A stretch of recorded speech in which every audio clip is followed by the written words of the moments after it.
রাজধানীতে ব্যাংক ঘিরে দুর্ধর্ষ ডাকাত চক্র। অস্ত্রের মুখে টার্গেটকে তোলা হয় গাড়িতে, সর্বস্ব লুটে নিয়ে ফেলে দেয়া হয় নির্জন স্থানে। গ্রেফতার 7। নোয়াখালীর কোম্পানিগঞ্জে আওয়ামী লীগের দুই পক্ষের সংঘর্ষে গুলিবিদ্ধ সাংবাদিকের মৃত্যুর বিচার চেয়ে সতীর্থদের মানববন্ধন সমাবেশ, বৃহত্তর আন্দোলনের হুঁশিয়ারি। 3টি এক্সরে মেশিনের সবকটি নষ্ট, আলট্রাসোনো, ইসিজি, সিআর মেশিনও অচল। ঢাল তলোয়ার ছাড়াই চলছে গাইবান্ধা জেলা হাসপাতাল, ভোগান্তি চরমে। আকাশে ওড়ার পরে বিমানের ইঞ্জিন বিস্ফোরণ, আগুন। পাইলটের দক্ষতায় যুক্তরাষ্ট্রের ডেনভরে নিরাপদ অবতরণ, বেঁচে গেলেন 241 আরোহীর সবাই। অবশ্যই মিস করব, খেলতে পারলে তো অবশ্যই ভালো লাগতো। টিমের জন্য গুড উইশেস। যুক্তরাষ্ট্র গেলেন সাকিব আল হাসান। নিউজিল্যান্ড সফরে সতীর্থদের জন্য জানালেন শুভকামনা, এড়িয়ে গেলেন কেন্দ্রীয় চুক্তি প্রসঙ্গ।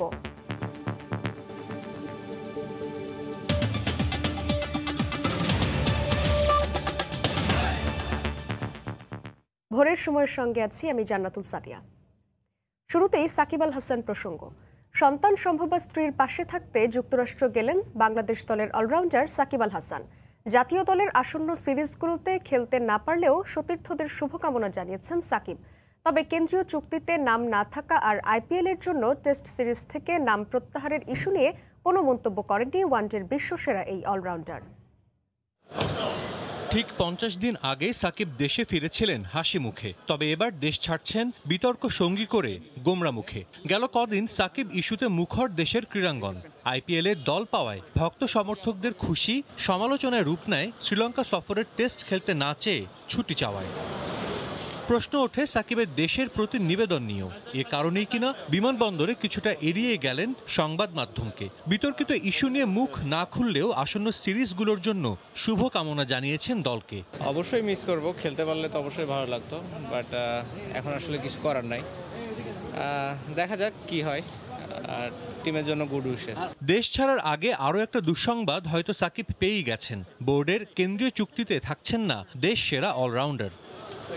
চলতি বছর কয়েকটি সিরিজে ক্রিকেটারদের পারফরমেন্স মূল্যায়ন করে বিসিবির সঙ্গে জাতীয় দলের ক্রিকেটারদের কেন্দ্রীয় চুক্তির তালিকা ঘোষণা করার কথা।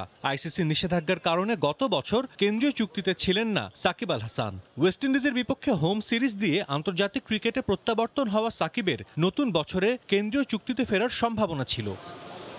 তবে নিউজিল্যান্ড সিরিজের পর এপ্রিলে শ্রীলঙ্কার বিপক্ষে টেস্টেও খেলতে না চাওয়া এই অলরাউন্ডারকে বিসিবির কেন্দ্রীয় চুক্তিতে এবার নাও রাখা হতে পারে এমন আভাস পাওয়া গেছে। তৃতীয় সন্তানের অপেক্ষায় সাকিব শিশির দম্পতি। সন্তান সম্ভবা স্ত্রীর পাশে থাকতে মা শিরিন রেজাকে নিয়ে যুক্তরাষ্ট্রের পথে সাকিব। সাজিদ মুস্তাহিদ, সময় সংবাদ, ঢাকা। ব্যাংকের আশপাশে ওত পেতে থাকেন তারা। টার্গেট বড় অঙ্কের টাকা উত্তোলনকারী। সুযোগ বুঝে অস্ত্রের মুখে জিম্মি করে তোলা হয় গাড়িতে, ছিনিয়ে নেওয়া হয় সব টাকা। বাধা দিলেই অমানবিক নির্যাতন, পরে ফেলে দেওয়া হয় নির্জন কোনো স্থানে। এভাবেই গেল 5 থেকে 7 বছর ধরে ডাকাতি করে আসছিল একটি চক্র।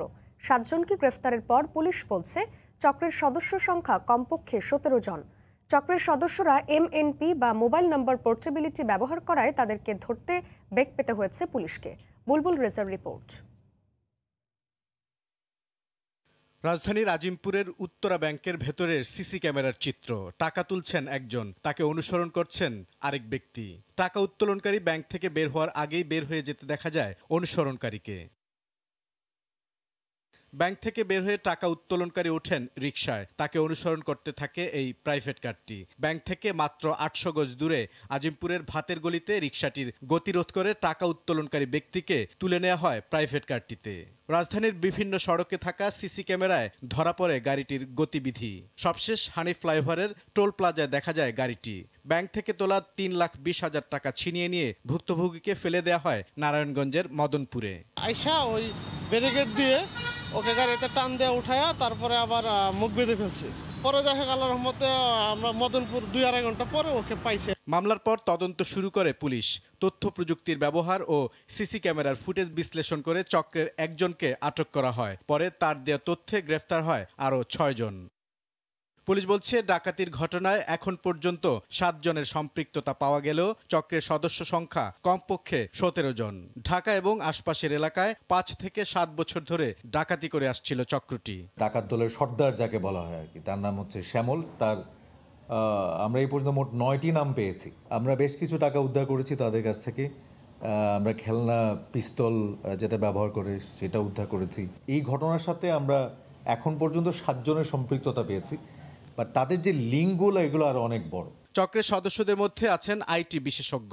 তাদের অনেকেই ব্যবহার করেন এমএনপি বা মোবাইল নাম্বার পোর্টেবিলিটি সার্ভিস, অর্থাৎ মোবাইল নম্বর পরিবর্তন না করেই অপারেটর পরিবর্তন সেবা। ফলে অপরাধী শনাক্তে পুলিশকে বেগ পেতে হয়েছে। আমরা যখন ডিজিটাল ইনকোয়ারি করতে গেলাম তখন দেখলাম যে সেখানে তার কোনো রেকর্ড নেই। তারপরে আরও কয়েক ধাপ পার হয়ে জানতে পারলাম যে সে না, তার রেজিস্ট্রেশন ওই এমএনপি সার্ভিসের মধ্যে পড়ে গেছে। সে আরেকটা মোবাইল কোম্পানি নেটওয়ার্ক সে ইউজ করছে। তো এটা আমাদের তদন্তের পথে একটা প্রতিবন্ধকতা। পুলিশ বলছে কি পরিমাণ গ্রাহক এমএনপি সার্ভিস ব্যবহার করেন তার তালিকা চাওয়া হবে মোবাইল অপারেটর কোম্পানিগুলোর কাছে। বুলবুল রেজা, সময় সংবাদ, ঢাকা। নোয়াখালীর কোম্পানিগঞ্জে সাংবাদিক বোরহান উদ্দিন মুজাক্কির হত্যায় জড়িতদের গ্রেফতার ও বিচার দাবিতে জেলায় কর্মরত সাংবাদিক সহ স্বজনরা মানববন্ধন ও সমাবেশ করেছেন। মুজাক্কিরের খুনিদের 24 ঘন্টার মধ্যে গ্রেফতারের জন্য প্রশাসনকে আলটিমেটাম দেন তারা। তা না হলে বৃহত্তর আন্দোলনের হুঁশিয়ারিও দেয়া হয়। পড়াশোনার পাশাপাশি দৈনিক বাংলাদেশ সমাচার ও অনলাইন পোর্টাল বার্তাবাজারে 2 বছর ধরে সাংবাদিকতা করতেন বোরহান উদ্দিন মুজাক্কির। পেশাগত দায়িত্ব পালন করতে গিয়ে প্রাণ গেল তার। গুরুতর অবস্থায় তাকে ভর্তি করা হয় ঢাকা মেডিকেলে। সেখানে চিকিৎসাধীন অবস্থায় শনিবার মারা যান তিনি।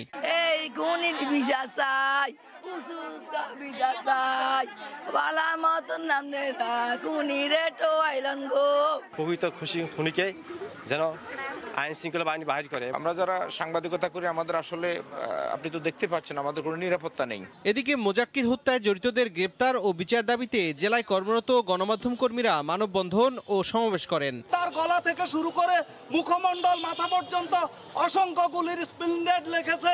তাকে মনে হচ্ছে যে পরিকল্পিতভাবে তাকে টার্গেট করে হত্যার উদ্দেশ্যে গুলি করা হয়েছিল। মিজানুর রহমান বাদলের সমর্থকদের মধ্যে গোলাগুলির ঘটনা করেছে, সেখানে পুলিশও গুলি করেছেন। এখন কার গুলিতে মারা গেছে মুজাক্কির সেটি বাইর করতে হবে। নিহত মুজাক্কির নোয়াখালী সরকারি কলেজে দর্শন বিভাগে মাস্টার্সে অধ্যয়নরত ছিলেন। বাবা মায়ের 7 সন্তানের মধ্যে সবার ছোট ছিলেন তিনি। সময় সংবাদ, নোয়াখালী। মানিকনগরের পুড়ে যাওয়া কুমিল্লা পট্টির বেশিরভাগ মানুষের রাত কেটেছে খোলা আকাশের নিচে। এলাকাবাসীর উদ্যোগে করা প্যান্ডেলে অনেকে রাত কাটালেও ভাগ্য বিড়ম্বনায় ঘুম নেই তাদের চোখেও। এদিকে বস্তিবাসীর জন্য কম্বল বিতরণ ও খাবারের ব্যবস্থা করেছে স্থানীয় জনপ্রতিনিধিরা। সহায় সম্বল হারা শহরবানু ও ফরিদা বেগমের নির্বাক চাহনি বলে দিচ্ছে তাদের অসহায়ত্বের কথা। 70 ঊর্ধ্ব বয়সের ভারে নুজো এই 2 নারী নির্ঘুম চোখের কোণের জলও যেন শুকাতে চায় না। কিশোরগঞ্জের এই নারীরা মাটি কেটে নিজেদের জীবিকা উপার্জন করতেন।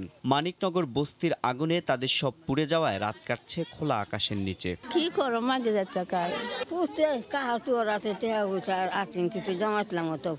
এভাবে শত শত মানুষের ঠাঁই হয়েছে বস্তির সামনের রাস্তায়। এখানে শুয়ে বসে রাত কাটিয়েছেন অনেকে। কারো চোখে অনিশ্চিত ভবিষ্যৎ, কারো চোখে সব হারানোর বেদনা। আমরা সব টাকা পয়সা কাপড় চোপড় সব পুরা গেছি ঘর দুয়ে, আমরা কিচ্ছু বাঁচাইতে পারি না। আমরা কামে গেছি, কামড় থেকে আসি দেখি আমরা ওই অবস্থা।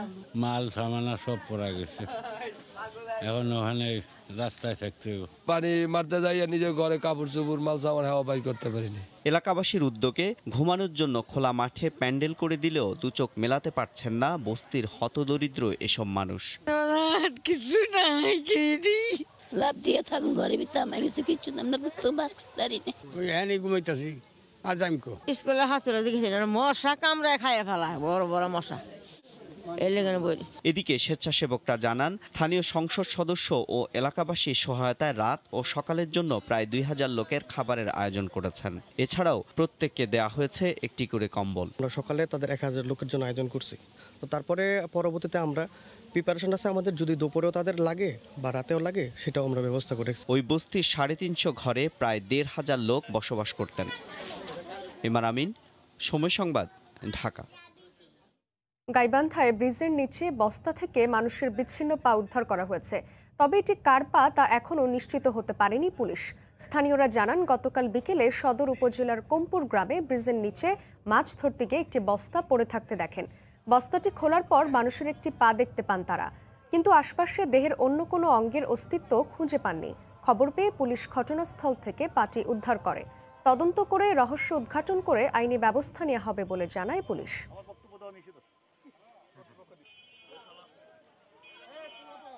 আসি দেখি মাছ মারতে ঠ্যাং বাড়াচ্ছে, প্রশাসন এই দেখি টেকি নেকি টেকি নিয়ে চলে গেল। যারা বাকিটা থুয়ে গেছে তো কেউ দেখেন। ছোট ছোট পোলাবার মাছ মারতেছে, মাছ মারার কারণে ঠিক আছে একটা বস্তা ফেলে রাখছে, কে জানি বস্তার ভিতরে দেখা যায় পা। তারপর প্রশাসন আসছে, প্রশাসন আসিয়ে বললো যে এটা মেশিনে কাটা পা।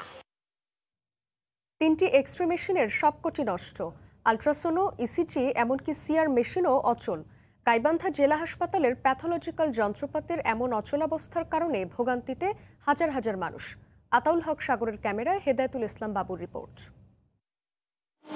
সিমেন্স, অ্যালেঞ্জার্স ও ওরিস কোম্পানি থেকে সরবরাহ করা 3টি এক্সরে মেশিনের সবকটি নষ্ট দীর্ঘদিন ধরে। পত্র চালাচালির পর কিছুদিন সচল থাকলেও আবারও অচল হয়ে যায় মেশিনগুলো। অন্যদিকে কেনার পর কয়েক মাসের মধ্যে অচল হয়ে পড়ে সিআর মেশিন। মোবাইল ফোনে এবং পত্র মারফতে বারবার তাদেরকে অবহিত করছি, কিন্তু তারা আমাদেরকে কোনো সার্ভিস দেয় নাই। হাসপাতালে চিকিৎসা নিতে আসা রোগীদের পরীক্ষা নিরীক্ষার জন্য বাইরের প্যাথোলজিতে গুনতে হচ্ছে কয়েক গুণ বেশি টাকা। মেশিনগুলো অচল হয়ে থাকার পেছনে হাসপাতালের একটি সিন্ডিকেট দায়ী বলে মত সচেতন মহলের। এই সমস্ত ডায়াগনস্টিক সেন্টারের দুই তিনজন ডায়াগনস্টিক সেন্টারের মালিকও আছেন যারা হাসপাতালের স্টাফ। এটা আসলে এই কারণেই তারা আসলে এই মেশিনপত্রগুলো সবসময় নষ্ট করে রাখতেছে। এখানে আসার সঙ্গে সঙ্গে আপনাকে ধরিয়ে দিবে, আপনাকে অমুক ক্লিনিকে গিয়ে প্যাথোলজিতে গিয়ে আপনাকে টেস্ট করতে হবে। আপনি অন্য প্যাথোলজি টেস্ট করলে আপনি যদি 2 দিন আগেও করেন সেটাও গ্রহণযোগ্য এখানে হয় না। আল্ট্রাসোনোগ্রাম মেশিনটি সচল হলেও সোনোলজিস্টের অভাবে চালু করা যাচ্ছে না বলে জানান হাসপাতালের তত্ত্বাবধায়ক। সম্প্রতি হাসপাতাল পরিদর্শনের পর একটি ইসিজি মেশিন সরবরাহের ঘোষণা দেন গাইবান্ধা পৌর মেয়র। বিষয়টা আমি খতিয়ে দেখব এবং আমি আপনাদের বলতে চাই, অন্তত আমি যতদিন আছি মানে আমি সচল করার পরে আমি দেখব যে এটা কিভাবে নষ্ট হয়। আমরা পৌর পরিষদ থেকে বা আমরা মেয়রের পক্ষ থেকে একটি মেশিন দেওয়ার ঘোষণা দিয়েছি এবং খুব তাড়াতাড়ি এটা দিয়ে দেব। হাসপাতালে ডেন্টাল এক্সরের কোনো ব্যবস্থা নেই। একমাত্র ইলেকট্রিক ডেন্টাল চেয়ারটিও 1 বছর ধরে বিকল পড়ে রয়েছে। হেদায়েতুল ইসলাম বাবু, সময় সংবাদ, গাইবান্ধা। ভোরের সময় আরও থাকছে। সিরাজগঞ্জের বাঘাবাড়িতে খোলা আকাশের নিচে নষ্ট হচ্ছে ইউরিয়া সার। জমাট বেঁধে যাওয়ায় হাতুড়ি দিয়ে ভেঙে আবারও ভরা হচ্ছে বস্তায়। মান নিয়ে প্রশ্ন।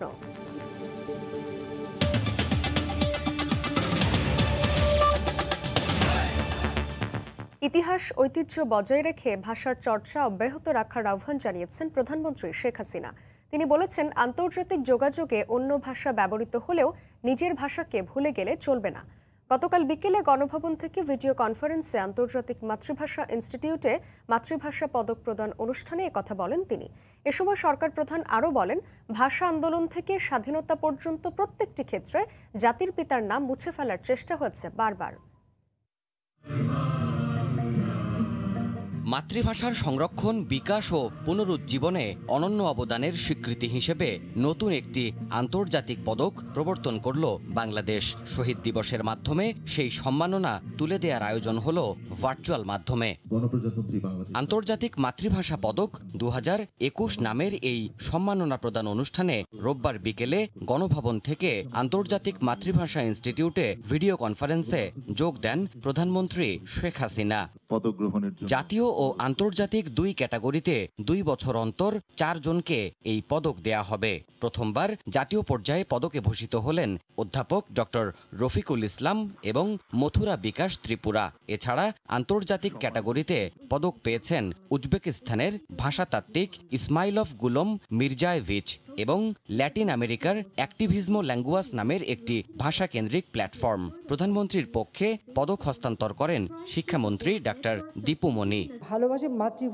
অনুষ্ঠানে প্রধানমন্ত্রী বলেন, ঐতিহ্য বজায় রেখেই মাতৃভাষার চর্চা অব্যাহত রাখতে হবে। আন্তর্জাতিক যোগাযোগের মাধ্যম সেগুলো আমাদের যেমন শিখতে হবে, কিন্তু সেই সাথে সাথে মাতৃভাষাকেও আমাদের শিখতে হবে। তিনি জানান, ভাষা আন্দোলন থেকে স্বাধীনতা পর্যন্ত জাতির পিতার অবদান মুছে ফেলার চক্রান্ত হয়েছে দিনের পর দিন। বাংলাদেশের স্বাধীনতার ইতিহাস থেকে জাতিপিতা বঙ্গবন্ধু শেখ মুজিবুর রহমানের নামটাও মুছে ফেলার একটা প্রচেষ্টা করা হয়। করোনাকালে বন্দিদশায় এই প্রথম শহীদ মিনারে শ্রদ্ধা জানাতে যেতে না পারার আক্ষেপ ছিল বঙ্গবন্ধু কন্যার কণ্ঠে। আমি এক জায়গায় যেতে গেলে আমার সাথে প্রায় 1000 খানেক লোককে রাস্তায় দাঁড় করায়, নানাভাবে তাদেরকে কাজে লাগায়। তাদের নিরাপত্তার কথা চিন্তা করে দীর্ঘদিনের অভ্যাস এবং আকাঙ্ক্ষাটা পূরণ করতে পারলাম না। এর আগে এই অনুষ্ঠান থেকেই শহীদ দিবস উপলক্ষে আন্তর্জাতিক মাতৃভাষা ইনস্টিটিউটের 4 দিনব্যাপী আয়োজনের উদ্বোধন ঘোষণা করেন সরকার প্রধান। শুভ উদ্বোধন ঘোষণা করছি।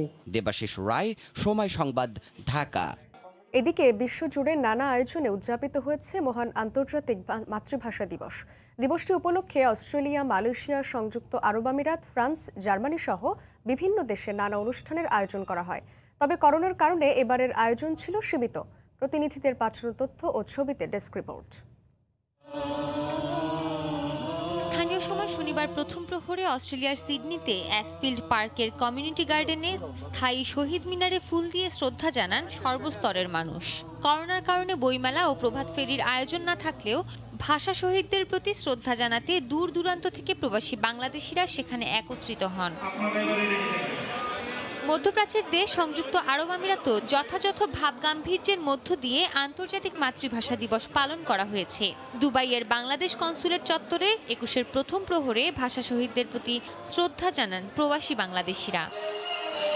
কুয়েতেও যথাযোগ্য মর্যাদায় উদযাপন করা হয়েছে শহীদ দিবস ও আন্তর্জাতিক মাতৃভাষা দিবস। স্থানীয় সময় সকাল 8টায় বাংলাদেশ দূতাবাস চত্বরে আন্তর্জাতিক মাতৃভাষা দিবসের অনুষ্ঠানমালার আয়োজন করা হয়। পরে শহীদ বেদিতে পুষ্পস্তবক অর্পণ করেন দূতাবাস কর্মকর্তারা। মালয়েশিয়ায় লকডাউন থাকায় স্বাস্থ্যবিধি মেনে আন্তর্জাতিক মাতৃভাষা দিবস পালন করা হয়েছে। 21শে ফেব্রুয়ারির প্রথম প্রহরে দেশটির অস্থায়ী শহীদ মিনারে ফুল দিয়ে শ্রদ্ধা জানান বাংলাদেশ ছাত্রলীগ মালয়েশিয়া শাখা। এছাড়া মালয়েশিয়ার বাংলাদেশ হাইকমিশনে বিশেষ অনুষ্ঠানের আয়োজন করা হয়। দক্ষিণ আফ্রিকার রাজধানী প্রিটোরিয়ায় বাংলাদেশ হাইকমিশনের উদ্যোগে আন্তর্জাতিক মাতৃভাষা দিবস ও শহীদ দিবস উপলক্ষে আলোচনা সভা অনুষ্ঠিত হয়েছে। অনুষ্ঠানে উপস্থিত শিশুদের হাতে বঙ্গবন্ধু শতবর্ষ উদযাপনের ছবি সম্বলিত মগ তুলে দেন হাই কমিশনার নুরি হেলাল সাইফুর রহমান। এছাড়াও জার্মানিতেও বাংলাদেশ দূতাবাসের আয়োজনে স্বল্প পরিসরে উদযাপন করা হয় আন্তর্জাতিক মাতৃভাষা দিবস। সৃষ্টি ঘটক, সময় সংবাদ। এবছর বৈশ্বিক মহামারী করোনা ভাইরাস সংক্রমণের কারণে অন্যান্য অনেক কিছুর মতোই 21শে ফেব্রুয়ারি উদযাপনের ক্ষেত্রেও ঘটেছে ছন্দপতন। ফ্রান্সের দূতাবাস সীমিত পরিসরে আর ইউনেস্কো একটি ভার্চুয়াল অনুষ্ঠান করেছে। এদিকে পিঙ্ক সিটি খ্যাত তুলুজ শহরে এবার একটি স্থায়ী শহীদ মিনার নির্মিত হওয়ায় খুশি প্রবাসীরা। ফ্রান্স থেকে লুৎফর রহমান বাবুর রিপোর্ট। মুখের ভাষার জন্য প্রাণ দিয়ে বিরল ইতিহাস গড়েছে বাঙালি। সেই রক্তাক্ত স্মৃতিবিজড়িত অমর 21শে ফেব্রুয়ারিতে মহান ভাষা শহীদদের প্রতি শ্রদ্ধা জানানোর লক্ষ্যে ফ্রান্সের প্রবাসী বাংলাদেশিদের প্রাণের আকুতি ছিল একটি স্থায়ী শহীদ মিনারের। তবে নানা জটিলতায় থমকে যায়। তবে প্যারিসে সম্ভব না হলেও পিঙ্ক সিটি খ্যাত তুলুজ শহরে এবার একটি স্থায়ী শহীদ মিনার নির্মিত হয়েছে। অবশেষে বিদেশের মাটিতে শহীদদের প্রতি শ্রদ্ধা জানানোর মাধ্যম হতে পেরে খুশি শহীদ মিনারের উদ্যোক্তারা। এই শহীদ মিনার স্থাপনের মাধ্যমে দুই দেশের ভ্রাতৃত্বপূর্ণ সম্পর্ক আরো সুদৃঢ় হবে। সেই সাথে শিক্ষা, সংস্কৃতি আদান প্রদান হবে বলেও আমি মনে করি। আর 21শে ফেব্রুয়ারি শুধু বাংলাদেশিদের নয়, সারা বিশ্বের আন্তর্জাতিক মাতৃভাষা দিবসও। স্বাধীনতার 50 বছর পর আজকে সাউদার্ন ফ্রান্সের এই তুলুজ শহরে যেই আমাদের শহীদ মিনার স্থাপিত হলো, এতে করে শুধু আমাদের কমিউনিটি নয়, বিশ্বব্যাপী মানুষ জানতে পারবে একদিন আমাদের দেশে ভাষার জন্য মানুষ জীবন দিয়েছিল। আমাদের প্রজন্ম, আমাদের কৃষ্টি, কালচার, সংস্কৃতি, আমাদের ভাষার ইতিহাস, মুক্তিযুদ্ধের ইতিহাসগুলি এই শহীদ মিনার ধারক এবং বাহক হবে। ভাষা দিবসের যে শহীদ মিনার স্তাম্বল হয়েছে, এটার জন্য আসলে অনেক অনেক অনেক ভালো লাগছে। প্রতি বছর ফ্রান্সের ইউনেস্কোর সদর দপ্তর, বাংলাদেশ দূতাবাস ও কমিউনিটির আয়োজনে আন্তর্জাতিক মাতৃভাষা দিবস উপলক্ষে নানা আয়োজন থাকলেও করোনা সংকটের কারণে সেসব সম্ভব হয়নি। তবে দূতাবাস সীমিত পরিসরে আর ইউনেস্কো একটি ভার্চুয়াল অনুষ্ঠান করেছে। তুলুজ শহরের এই স্থায়ী শহীদ মিনার নির্মাণের মাধ্যমে ফ্রান্সের প্রবাসী বাংলাদেশিদের দীর্ঘদিনের প্রাণের দাবি আর আকাঙ্ক্ষার বাস্তবায়ন হলো। এদেশে বেড়ে ওঠা প্রজন্ম প্রতি বছর এখানে এসে জানতে পারবে সালাম বরকত আর নাম না জানা শহীদদের মায়ের ভাষার জন্য আত্মত্যাগের গৌরবময় ইতিহাস। তুলুজের স্থায়ী শহীদ মিনার থেকে মোহাম্মদ লুৎফুর রহমান বাবু, সময় সংবাদ। আন্তর্জাতিক মাতৃভাষা দিবস ও শহীদ দিবস উপলক্ষে কলকাতার বাংলাদেশ উপ হাই কমিশনে ব্যতিক্রমধর্মী এক সঙ্গীতানুষ্ঠানের অংশ নিলেন কলকাতায় নিযুক্ত বিভিন্ন দেশের উপরাষ্ট্রদূত ও কনসাল জেনারেলরা। আগত অতিথিরা নিজেদের মাতৃভাষাতেই সঙ্গীত পরিবেশন করেন। বিশ্বজিৎ দাসের ক্যামেরায় বিস্তারিত জানাচ্ছেন সুব্রত আচার্য। ভোরের সময় আরও থাকছে, ঠাকুরগাঁওয়ে পানি উন্নয়ন বোর্ডের ঝুঁকিপূর্ণ কোয়ার্টারে বছরের পর বছর বসবাস, যে কোনো সময় দুর্ঘটনার আশঙ্কা, দ্রুত ব্যবস্থা নেওয়ার আশ্বাস কর্তৃপক্ষের।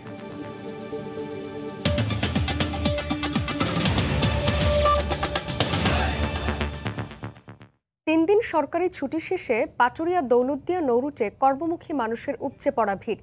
পারাপারের অপেক্ষায় 8 শতাধিক যানবাহন। এই মুহূর্তে মানিকগঞ্জের পাটুরিয়া ঘাট এলাকায় আছেন সহকর্মী মোহাম্মদ ইউসুফ আলী। বিস্তারিত জানতে সরাসরি যাচ্ছি তার কাছে। ইউসুফ। সাদিয়া, পাটুরিয়া দৌলতদিয়া নোটে কিন্তু আজকে আসলে সারা রাতে কিন্তু উপচে পড়া ভিড় রয়েছে। এটা এই রাত থেকেই পাটুরিয়া দৌলতদিয়া নোটে। সেই ক্ষেত্রে কিন্তু আসলে ঢাকাগামী যারা কর্মমুখী মানুষ তারা কিন্তু আসলে ছুটছে। আমি যে ফেরিটাইটে এই পাটুরিয়া ঘাট এলাকাতে এটা আসলে ভোর 4টা থেকে দেখেছি যে প্রত্যেকটা আসলে ফেরি কিন্তু একদম কানায় কানায় পূর্ণ হয়ে যাত্রী কিন্তু আসলে ঢাকার দিকে যাচ্ছে। সেই ক্ষেত্রে এখানে যে এখন যে ফেরিটা এসে এই মুহূর্তে যে নম্বর করেছে সেটা কিন্তু যাত্রী অলরেডি লোড হয়ে চলে গিয়েছে। তো এখন শুধু আসলে যে অল্প সংখ্যক যাত্রী এবং সেই যে বাস এবং ট্রাকগুলো রয়েছে তারা কিন্তু এখান দিয়ে আসলে লোড আনলোড হচ্ছে। সেই ক্ষেত্রে প্রত্যেকের চোখে মুখে কিন্তু যাত্রী রয়েছে, প্রত্যেকের চোখে মুখে কিন্তু একটি উৎসাহের আমেজ রয়েছে, কারণ তারা প্রত্যেকে কিন্তু আসলে এই স্বজনদের সাথে তারা দেখা করে আসলে দীর্ঘ 3 দিন ছুটি শেষে তারা কিন্তু আসলে এই মুহূর্তে তারা আসলে ঢাকার দিকে আবার রওনা হয়েছে। আমি যাত্রীদের সাথে কথা বলেছি, যাত্রীরা আমাকে জানিয়েছে আসলে এই 3 দিনকার যে দীর্ঘ ছুটি তা কিন্তু তারা একটি উৎসবমুখর পরিবেশে কিন্তু তারা স্বজনদের সাথে কাটিয়েছে এবং অনেকেই আমাকে জানিয়েছে তাদের দীর্ঘদিন তারা স্বজনদের সাথে দেখা হয় না এবং কি অসুস্থ পিতামাতাকে দেখার জন্যই তারা আসলে গিয়েছিলেন। তো সেই ক্ষেত্রে যে ভিড়টা রয়েছে, আমি যদি এখন এই মুহূর্তে যদি আসলে দৌলতদিয়া প্রান্তের কথা বলি, দৌলতদিয়া প্রান্তে কিন্তু আসলে 3 থেকে 4 কিলোমিটার পর্যন্ত একটি দীর্ঘ যানজট রয়েছে। যে এটা আসলে ঢাকামুখী যে যানবাহনগুলো রয়েছে সেই যানবাহনের অন্যদিকে কিন্তু পাটুরিয়া ঘাটেও যে যানবাহনগুলো রয়েছে যদি সেটা সংখ্যায় বলি, পাটুরিয়া দৌলতদিয়া নোটে মোট 2000-এর উপরে যানবাহন রয়েছে। তবে সেই পাটুরিয়া ঘাটে যে যানবাহনগুলো রয়েছে সেই যানবাহনগুলো আসলে যাত্রী নেই, কারণ ঢাকা থেকে যে খালি যানবাহনগুলো রয়েছে সেই যানবাহনগুলো এখান থেকে আবার আসলে যাত্রী আনার জন্য তারা ছুটছে। অন্যদিকে দৌলতদিয়া প্রান্তে যে যানবাহনগুলো রয়েছে দীর্ঘ যানজট। যাত্রীরা বলছে, প্রত্যেকটা যাত্রীর সাথে আমি কথা বলেছি, যাত্রীরা বলছে যে আসলে তারা 4 কিলোমিটার 3 কিলোমিটার পায়ে হেঁটে কিন্তু আসলে দৌলতদিয়া ঘাটে এসে ফেরিতে তারা উঠে তারপরে এই নৌরোডটি পার হচ্ছে। তবে তারা বলছে দীর্ঘক্ষণ তারা কিন্তু ঘাটেই আটকে রয়েছে এবং সেটা 3-4 ঘন্টা, কেউ 5 ঘন্টা ধরে রয়েছে। তবে অনেকেই আমাকে বলছে যে যেহেতু আজকে তাদের অফিসে ধরতে হবে সেহেতু তারা গাড়ি ছেড়েই অনেকে আসলে একদম পায়ে হেঁটে আবার নদীটুকু পার হয়ে এখানে কাটা গাড়ির মাধ্যমে আবার তারা কর্মস্থলে যাচ্ছে।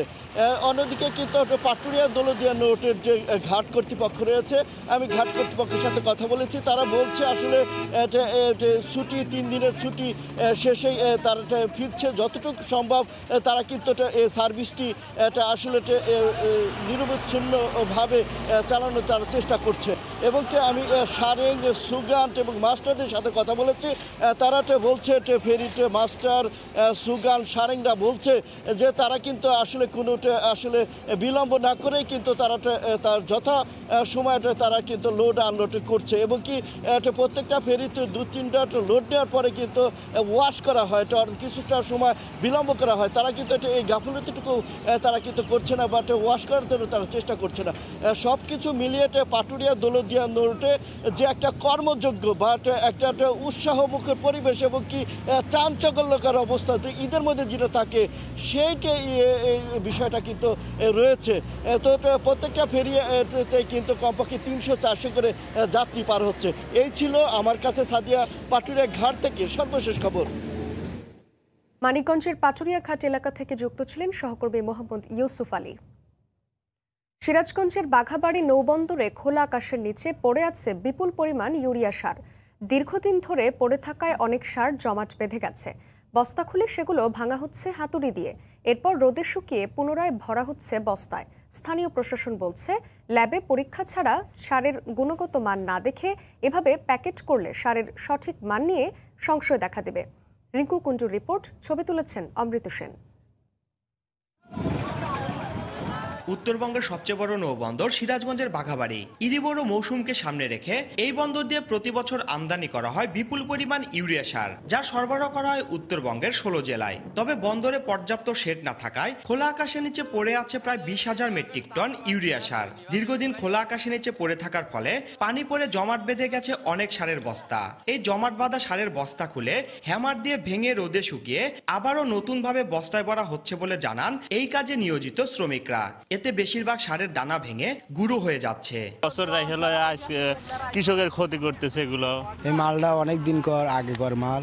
বাঘাবাড়ির সার প্যাকেটগুলো শক্ত হয়ে গেছে, কাইটিয়া বাইরে মিক্সার করে ভালো করে দিচ্ছি আমরা। কৃষকেরা জমাট বাঁধা সার নিতে চায় না, তাই এসব সার নিতে অনাগ্রহ প্রকাশ করলেন এই সার ব্যবসায়ী নেতা। আমরা টাকা দিয়ে কেন আমরা জমাট বাঁধা সার কিনবো? কৃষক কেন যে 1 বছর সারের জায়গায় আসবে তাকে জমাট বাঁধা সার তো দেওয়া যাবে না, নিতেও চায় না। তাহলে আমরা যারা ব্যবসায়ী আমরা ক্ষতিগ্রস্ত হচ্ছি। গুঁড়ো করা হলেও সারের গুণগত মানের সমস্যা হবে না, তবে জমাট বাঁধা জমিতে ছিটালে কৃষকরা ক্ষতিগ্রস্ত হতে পারে বলে জানালেন কৃষি কর্মকর্তা। এটা যদি গুঁড়ো ভালো হয় তাহলে তো মানে ছিটানো কোনো সমস্যা নাই, আর যদি দলা থাকে আর কি সেক্ষেত্রে ছিটানোর সমস্যা হইতে পারে। তো দলা ভেঙে যদি তারা ছিটায় সেক্ষেত্রে সমস্যা হবে না আর কি।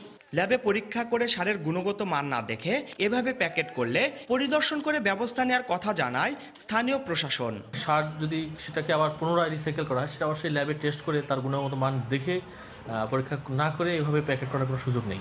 এই বিষয়টা আমরা সরজমিনে দেখে আমরা বিসিআইসিকে এটা জানিয়ে দেবো। বাঘাবাড়ি নৌবন্দরে সারের গোডাউন রয়েছে 2টি, যার ধারণ ক্ষমতা প্রায় 15,000 মেট্রিক টন। রিঙ্কু কুণ্ডু, সময় সংবাদ, সিরাজগঞ্জ।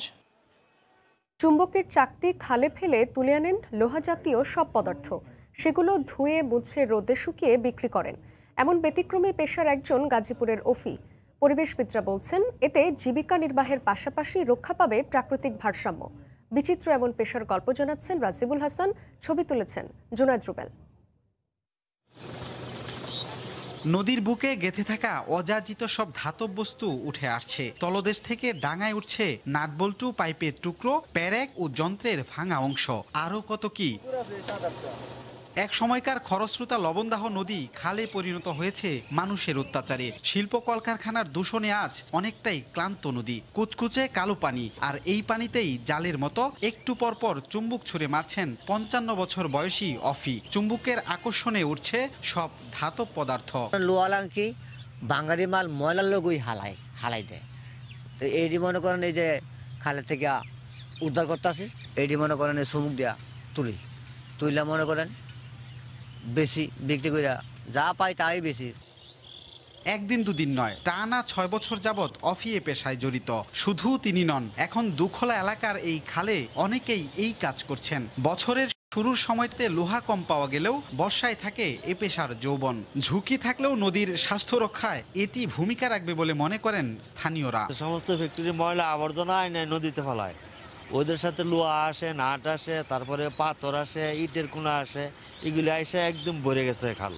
পানি যাওয়ার কোনো ব্যবস্থা নেই। নদী খাল বিলে এই বজ্রগুলা ফালাচ্ছে। অলির মতো লোক যে কাজটা করতেছে, অলির মতো লোককে আমরা সেলুট জানাই। লোহা লাটকি উঠাইয়া ময়লা আবর্জনা ওরা পলিটলি পরিষ্কার করে ওরা নিজেরাও জীবিকা অর্জন করতেছে, নদীর পানিটাও পরিষ্কার হইতেছে। এমন কাজকে স্বাগত জানিয়ে তাদের পাশে দাঁড়ানোর আশ্বাস দিয়েছেন নদী সংশ্লিষ্টরা। ওই জায়গাটিতে যাব, পরিদর্শন করব, তাকে উৎসাহ অনুপ্রেরণা দেব, তার পাশে আমরা দাঁড়ানোর চেষ্টা করব আমাদের সাধ্যমতো। প্রতিদিন 8 থেকে 10 কেজি ধাতব সংগ্রহ করে 4 থেকে 500 টাকা আয় করেন অফি। রাজিবুল হাসান, সময় সংবাদ, গাজীপুর। সিলেট নগরীর চৌহাট্টা এলাকায় অবৈধ গাড়ি স্ট্যান্ড উচ্ছেদকে কেন্দ্র করে পরিবহন শ্রমিক ও সিটি কর্পোরেশনের কর্মকর্তা কর্মচারীদের মধ্যে সংঘর্ষের পর ডাকা পরিবহন ধর্মঘট প্রত্যাহার করা হয়েছে। গতরাত 9:30টার দিকে সিলেট সিটি কর্পোরেশন কার্যালয়ে পরিবহন শ্রমিক নেতৃবৃন্দের সঙ্গে মেয়র কাউন্সিলর, সিলেটের রাজনৈতিক ও সুশীল সমাজের নেতৃবৃন্দ ও প্রশাসনের ঊর্ধ্বতন কর্মকর্তাদের সমঝোতা বৈঠক হয়। বৈঠকে পরিবহন শ্রমিক নেতৃবৃন্দ ধর্মঘট কর্মসূচি প্রত্যাহারের ঘোষণা দেন। বুধবার দুপুরে দুপক্ষের সংঘর্ষের সময় বেশ কয়েকটি যানবাহন ভাঙচুরের ঘটনায় সোমবার সিলেট জেলায় পরিবহন ধর্মঘটের ডাক দিয়েছিল পরিবহন মালিক শ্রমিক ঐক্য পরিষদ। নেত্রকোনায় ট্রাক চাপায় মোটরসাইকেল আরোহী এক ব্যাংক কর্মকর্তা নিহত হয়েছেন। আহত হয়েছেন আরও একজন।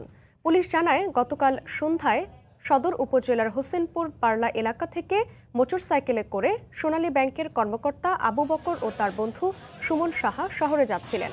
পথে নেত্রকোনা ময়মনসিংহ মহাসড়কের পারলা এলাকায় বিপরীত দিক থেকে আসা একটি ট্রাক তাদের মোটরসাইকেলটিকে চাপা দেয়। এতে গুরুতর আহত অবস্থায় তাদের দুজনকে উদ্ধার করে সদর হাসপাতালে নেওয়া হয়। আবু বকরকে মৃত ঘোষণা করেন চিকিৎসক। বগুড়ায় বাস ও ট্রাকের মুখোমুখি সংঘর্ষে 2 চালক সহ প্রাণ গেল 6 জনের। গুরুতর আহত হয়েছেন 18 জন। তাদেরকে হাসপাতালে ভর্তি করা হয়েছে। ঘুমচোখে দ্রুত গতিতে গাড়ি চালানোর কারণেই দুর্ঘটনা ঘটেছে বলে ধারণা পুলিশের। দুর্ঘটনার পর প্রায় 2 ঘন্টা মহাসড়কে যান চলাচল বন্ধ ছিল। বগুড়া থেকে মাজিদুর রহমানের তথ্য ও ছবি নিয়ে রিপোর্ট। যে পেশায় জীবন জীবিকা, সেই পেশায় কেড়ে নিল বাবলু সাহার প্রাণ। 3 সন্তান আর স্ত্রী আহাজারিতে এলাকা শোকাবহ পরিবেশ। বগুড়া শেরপুর বাস ট্রাক সংঘর্ষে নিহত 6 জনের মধ্যে বাস চালক বাবলু ও তার সহকারী মারা গেছেন। ফোনে কথা হয়েছে যে তুমি আসা, আমার কাছে থেকে টাকা আর বিস্কুট দিয়ে পাঠাইছিল, নিয়ে যাও, এইটুকানাই কথা হয়েছে। প্রত্যক্ষদর্শীরা জানান, রোববার ভোর 5:30টার দিকে শেরপুর উপজেলার কলেজ গেট এলাকায় বগুড়াগামী এসআর পরিবহনের সাথে রংপুর থেকে ঢাকাগামী পাথর বোঝাই ট্রাকের সংঘর্ষ হয়। ঘটনাস্থলে নিহত হন বাস ও ট্রাকের 2 চালক সহ 6 জন। আহত 18 জনকে উদ্ধার করে বগুড়া শহীদ জিয়াউর রহমান মেডিকেল কলেজ হাসপাতালে ভর্তি করানো হয়। বিকট একটা শব্দ হয়। শব্দ হওয়ার পরে যখন আমরা এই জায়গায় আসার পরে রাস্তাঘাট একবারে বন্ধ, গাড়ি ঘোড়া কোনো দিক দিয়ে যাইতে পারিনি। কোচেরই দোষ, ওই সাইড থেকে এই সাইডে চলে যাচ্ছে, এই সাইডে এসে ট্রাক এসে মারছে। ঘুম চোখে দ্রুত গতিতে গাড়ি চালানোর কারণে দুর্ঘটনা ঘটেছে বলে ধারণা হাইওয়ে পুলিশের। যেহেতু সকাল 5টার দিকের ঘটনা, 4:45টার দিকে ঘটনা, সেই সময় হয়তো ড্রাইভার তার একটা ঘুম ভাব আসতে পারে বা সে আর কন্ট্রোল করতে না পারে সে বাম দিকে যে ট্রাকটা ছিল ট্রাকের উপর আঘাত করে। দুর্ঘটনার পর বগুড়া রংপুর মহাসড়ক প্রায় 2 ঘন্টা যান চলাচল বন্ধ ছিল। মাজিদুর রহমান, সময় সংবাদ, বগুড়া। পিরোজপুরে স্কুল শিক্ষকের বাড়ি থেকে শিশু গৃহকর্মীর ঝুলন্ত লাশ উদ্ধার করা হয়েছে। তবে এটি হত্যা না আত্মহত্যা সে ব্যাপারে তাৎক্ষণিকভাবে কিছু জানাতে পারেনি পুলিশ। স্বজনরা জানান, বাবা মায়ের বিবাহ বিচ্ছেদের পর 4 বছর ধরে শহরের সার্জিকেয়ার ক্লিনিক এলাকায় স্কুল শিক্ষক মাহমুদা আক্তার মেরির বাসায় গৃহকর্মীর কাজ করেছিল 11 বছরের স্বপ্না। রোববার দুপুরে শিক্ষকের রান্নাঘরে সিলিংয়ের সঙ্গে ঝুলন্ত অবস্থায় স্বপ্নার লাশ দেখতে পান স্থানীয়রা। খবর পেয়ে ঘটনাস্থল থেকে নিহতের লাশ উদ্ধার করে সদর হাসপাতাল মর্গে পাঠায় পুলিশ। প্রাথমিকভাবে আত্মহত্যা মনে হলেও ময়নাতদন্ত রিপোর্টে মৃত্যুর সঠিক কারণ জানা যাবে বলে জানায় পুলিশ। সারা দেশে 20 লক্ষের বেশি বিধবা 500 টাকা করে মাসিক ভাতা পেলেও রাজধানী সহ দেশের 8টি মহানগরে ভাতা পান না বিধবারা। নগর এলাকায় ভাতা দেওয়ার আইনি অনুমোদন না থাকায় ভাতা দেওয়া যাচ্ছে না বলে জানিয়েছে সমাজসেবা অধিদপ্তর। গ্রাম ও নগরে বিধবা ভাতা প্রদানে 2 ধরনের দৃষ্টিভঙ্গি না পাল্টালে সামাজিক অসমতাই বাড়বে বলে মনে করেন সমাজবিজ্ঞানীরা। শফিকুল ইসলামের ক্যামেরায় এমআর আবিনের রিপোর্ট। রংপুরের ফজিলা খাতুন। জীবন সায়ান্নে এসেও নিজের ভরণ পোষণ চলে পরের কাছ থেকে হাত পেতে। 70 বয়সী এ নারী 20 বছর ধরে বাস করেন রাজধানীর আগারগাঁওয়ের বস্তিতে। 14 বছর আগে স্বামী মারা গেলেও ঠাঁই হয়নি একমাত্র সন্তানের ঘরেও। স্বামী মরবে 13 বছর 14 বছর পড়ছে, আর আমি ভিডিও ভাতাও পাইনি, মানুষের সাহায্য নিয়ে আমি চলি। আগারগাঁও বস্তির অপর বাসিন্দা শিমুল। ছোট্ট 2 শিশু নিয়ে কুলকিনারা খুঁজে পাচ্ছেন না স্বামীহারা এই নারী। করাইল বস্তি সহ রাজধানীতে স্বামীহারা বা স্বামী পরিত্যক্তা বিধবাদের অনেকে পরিবারের বোঝা, আবার অনেকে নিঃসন্তান, কাজে অক্ষম। রিস্কা চালায় স্ট্রোক করে মারা গেছে। আমার 2টা বাচ্চা নিয়ে আমি বহুত কষ্টে আছি। সর্বহারা ছাড়া আমি মনে করেন আমার আর কোনো গতি নেই। আমার মনে বড় কষ্ট। একসময় আমি ভালো ছিলাম। মেয়ে যদি আজকে খায় আমিও খাই, মেয়ে না খাইয়ে থাকবো আমিও না খাইয়ে থাকবো। পরিসংখ্যান ব্যুরোর 2011 শুমারিতে দেখা যায় সারা দেশে বিধবা ও বিবাহ বিচ্ছিন্ন নারী প্রায় 50 লাখ। ভাতার প্রচলন নেই বলে দেশের 8টি নগরে বিধবার কোনো তথ্য নেই সমাজসেবা অধিদপ্তরের। যদি সিদ্ধান্ত হয় তাহলে আমরা অবশ্যই দিতে পারবো। এই মুহূর্তে হয়তো আমরা বিধবা ভাতা সিটি কর্পোরেশনগুলিতে দিচ্ছি না। প্রায় 20,50,000 বিধবা এবং তালাকপ্রাপ্ত মহিলাদেরকে আমরা ভাতা দিচ্ছি। ভাতা কর্মসূচিতে নগর বা গ্রামীণ বিবেচনায় না নিয়ে প্রান্তিক জনগোষ্ঠীর বিষয়টি বিবেচনায় নেয়ার উপর জোর দেন সমাজবিজ্ঞানীরা। এই ধরনের সোশ্যাল ইনইকুয়ালিটির জায়গাটুকু তো অবশ্যই কোনো কর্মসূচি অ্যাড্রেস করতে পারে না। প্র্যাকটিসটা যদি আমরা পলিসি মেকিংয়ের যদি ওটাকে একটু সংশোধন করে নেই তাহলেই হবে। 1998 সাল থেকে 18 বছরের ঊর্ধ্বে দারিদ্রতার ভিত্তিতে দেশব্যাপী বিধবাদের ভাতা দেওয়া হয়। গ্রাম বা শহর নয়, দুস্থ অসহায় নির্ধারিত হয় সক্ষমতার উপর ভিত্তি করে। দেশব্যাপী ভাতা দেওয়ার কথা থাকলেও নগরীর বিধবাদের সরকারি ভাতা না দেয়া এক ধরনের বৈষম্য। সংশ্লিষ্ট কর্তৃপক্ষ নীতিগত পরিবর্তন এনে বিধবাদের ভাতার আওতায় আনবেন, এমনটাই পরামর্শ সমাজবিজ্ঞানীদের। এমআর আমিন, সময় সংবাদ, ঢাকা। 5 বছর আগে মেয়াদোত্তীর্ণ হলেও জীবনের ঝুঁকি নিয়ে ঠাকুরগাঁওয়ের পানি উন্নয়ন বোর্ডের কোয়ার্টারগুলোতে বসবাস করছে মানুষ। দুর্যোগপূর্ণ আবহাওয়ার দুর্ঘটনার শঙ্কা জেনেও স্বল্প আয়ের অজুহাতে পরিবারগুলো পার করছে বছরের পর বছর। কর্তৃপক্ষ জানালেন দ্রুত ব্যবস্থা নেওয়ার কথা। ঠাকুরগাঁও থেকে জিয়াউর রহমান বকুলের পাঠানো তথ্য ও ছবি নিয়ে রিপোর্ট। ঠাকুরগাঁও পানি উন্নয়ন বোর্ডের এই বাড়িটি দেখে যে কেউ মনে করবে পরিত্যক্ত ভবন। জরাজীর্ণ এবং ঝাড় জঙ্গলে মোড়ানো এই বাড়িটিতে বাস করেন তাদেরই কর্মচারী মোকসেদ আলীর পরিবার। শুধু এই বাড়িটি নয়, কোয়ার্টারের ভেতরে প্রতিটি বাড়ির চিত্র একই রকম। ছাদ বিশিষ্ট প্রতিটি বাড়ির মতো দ্বিতল ভবনগুলোর বেশিরভাগই পলেস্তরা খসে বেরিয়ে পড়েছে রড। আবার কোনো কোনো বাড়ির জানালার কাঠ নষ্ট হওয়ায় পলিথিন মুড়িয়ে রাখা হয়েছে। জীবনের ঝুঁকি নিয়ে মেয়াদোত্তীর্ণ এসব ভবনে অর্ধশত পরিবার পরিজন বসবাস করছে বছরের পর বছর। নিয়ম অনুযায়ী কোয়ার্টারগুলোতে সংশ্লিষ্ট প্রতিষ্ঠানের লোকজন বসবাস করার কথা থাকলেও ভাড়ায় থাকছে বহিরাগতরাও। স্থানীয়দের অভিযোগ, বহিরাগতদের আনাগোনায় বেড়েছে মাদক সেবীদের আড্ডা। এখন ভাড়া বাহিরে বাসা ভাড়া থাকলে তো অনেক ভাড়া দেওয়া লাগে, মাসের মাস এখানেও দেওয়া লাগে, বেতন থেকে কাটে নেয়। পানি উন্নয়ন বোর্ড ঠিকও করতেছে না, আর শুনতেছি নাকি ভাঙাভাঙি করবে। এটা এই বিল্ডিংগুলো পানি উন্নয়ন বোর্ডের লোকজনদের থাকার কথা, কিন্তু এখানে তো বিভিন্ন লোকজনরা এখানে বসবাস করছেন। সন্ধ্যার পর এখানে মাদকের একটা আখড়া বসে আর কি। শহরের বিভিন্ন স্থানে অভিযান চালিয়ে ইতোমধ্যে মাদক সেবীদের জেল জরিমানা করা হয়েছে। মাদকের যদি আমরা বলি যে স্পট, সেই স্পটগুলো সবচেয়ে বেশি পৌরসভায় রয়েছে এবং পৌরসভার বিভিন্ন স্থানগুলোতে আমরা অভিযান চালিয়ে যাচ্ছি। তবে নতুন নতুন স্পট বের হচ্ছে, সেখানেও কিন্তু আমাদের তৎপরতা অব্যাহত থাকবে। বেশিরভাগ বাসা পরিত্যক্ত উল্লেখ করে দ্রুত ব্যবস্থা নেওয়ার কথা জানান এই কর্মকর্তা। সার্ভে করেছি এবং এই সার্ভে রিপোর্ট আমরা যথাযথ কর্তৃপক্ষের মাধ্যমে আমরা প্রধান প্রকৌশলী রংপুর উত্তরাঞ্চল দপ্তরে পাঠিয়েছি। 1962 থেকে 67 সালে পানি উন্নয়ন বোর্ডের পাশেই আবাসিক কোয়ার্টারের জন্য 85টি বাসা স্থাপন করা হয়, যার মেয়াদ উত্তীর্ণ হয়েছে আরও 5 বছর আগে। সময় সংবাদ, ঠাকুরগাঁও। পাসপোর্ট ফেরত দিতে বাংলাদেশের আদালতের নির্দেশনা থাকার পরও 3 বছরেও ফেরত না পাওয়ার অভিযোগ করেছেন প্রবাসী এক পরিবার। তাদের অভিযোগ, ব্যবসায়িক দ্বন্দ্বে দূতাবাসের কর্মকর্তাদের যোগসাজশে পাসপোর্ট আটকে রেখেছে কাতার দূতাবাস কর্তৃপক্ষ। এ ঘটনায় আদালত অবমাননা হয়েছে বলে মনে করেন তার আইনজীবী। আফজাল হোসেনের রিপোর্ট। 3 বছরের অধিক আমাদেরকে বিভিন্ন ভাবে ঘুরাইতেছে। 22 বছর ধরে কাতারে ব্যবসা বাণিজ্য করছেন ফেনীর মোহাম্মদ আলী। থাকেন স্ত্রী ও 2 সন্তান নিয়ে। তার দাবি 200 জন প্রবাসী তার প্রতিষ্ঠানে কাজ করে, অথচ সাবেক ব্যবসায়িক অংশীদারদের ষড়যন্ত্রের শিকার হয়ে প্রায় 3 বছর ধরে পাসপোর্টবিহীন তার পরিবার। এক্ষেত্রে দূতাবাসের কিছু অসাধু কর্মকর্তার যোগসাজশ রয়েছে বলেও জানান তিনি। কাতার বাংলাদেশ দূতাবাসের কর্মকর্তাদের হয়রানি শিকার আমরা। তারা আমার কাছ থেকে 10টা ভিসা চাইছে, আমি ভিসা দিই নাই, সেজন্য তারা বা আমার পাসপোর্ট জব্দ এবং আমার পাসপোর্ট ক্যান্সেল, আমার শিশু বাচ্চা এবং আমার স্ত্রীর পাসপোর্ট ক্যান্সেল করে রাখছে। ছেলের এমন দুরবস্থা দেখে বাংলাদেশের উচ্চ আদালতে পাসপোর্ট ফেরত চেয়ে মোহাম্মদ আলীর বাবা রিট দায়ের করেন। 2018 সালের 9 ডিসেম্বর পাসপোর্ট ফেরত দেওয়ার আদেশ দেন উচ্চ আদালত, যে আদেশ আপিল বিভাগেও বহাল থাকে। তারপরও পাসপোর্ট বুঝে পাননি তারা। বাংলাদেশ এম্বাসির কাজ কি? যারা প্রবাসী ওখানে আছে তাদের কল্যাণ নিশ্চিত করা, তাদের সুবিধা অসুবিধা দেখা, কিন্তু এখানে দেখা গেল যে এম্বাসি তার সঙ্গে কনফ্লিক্টে চলে আসলো।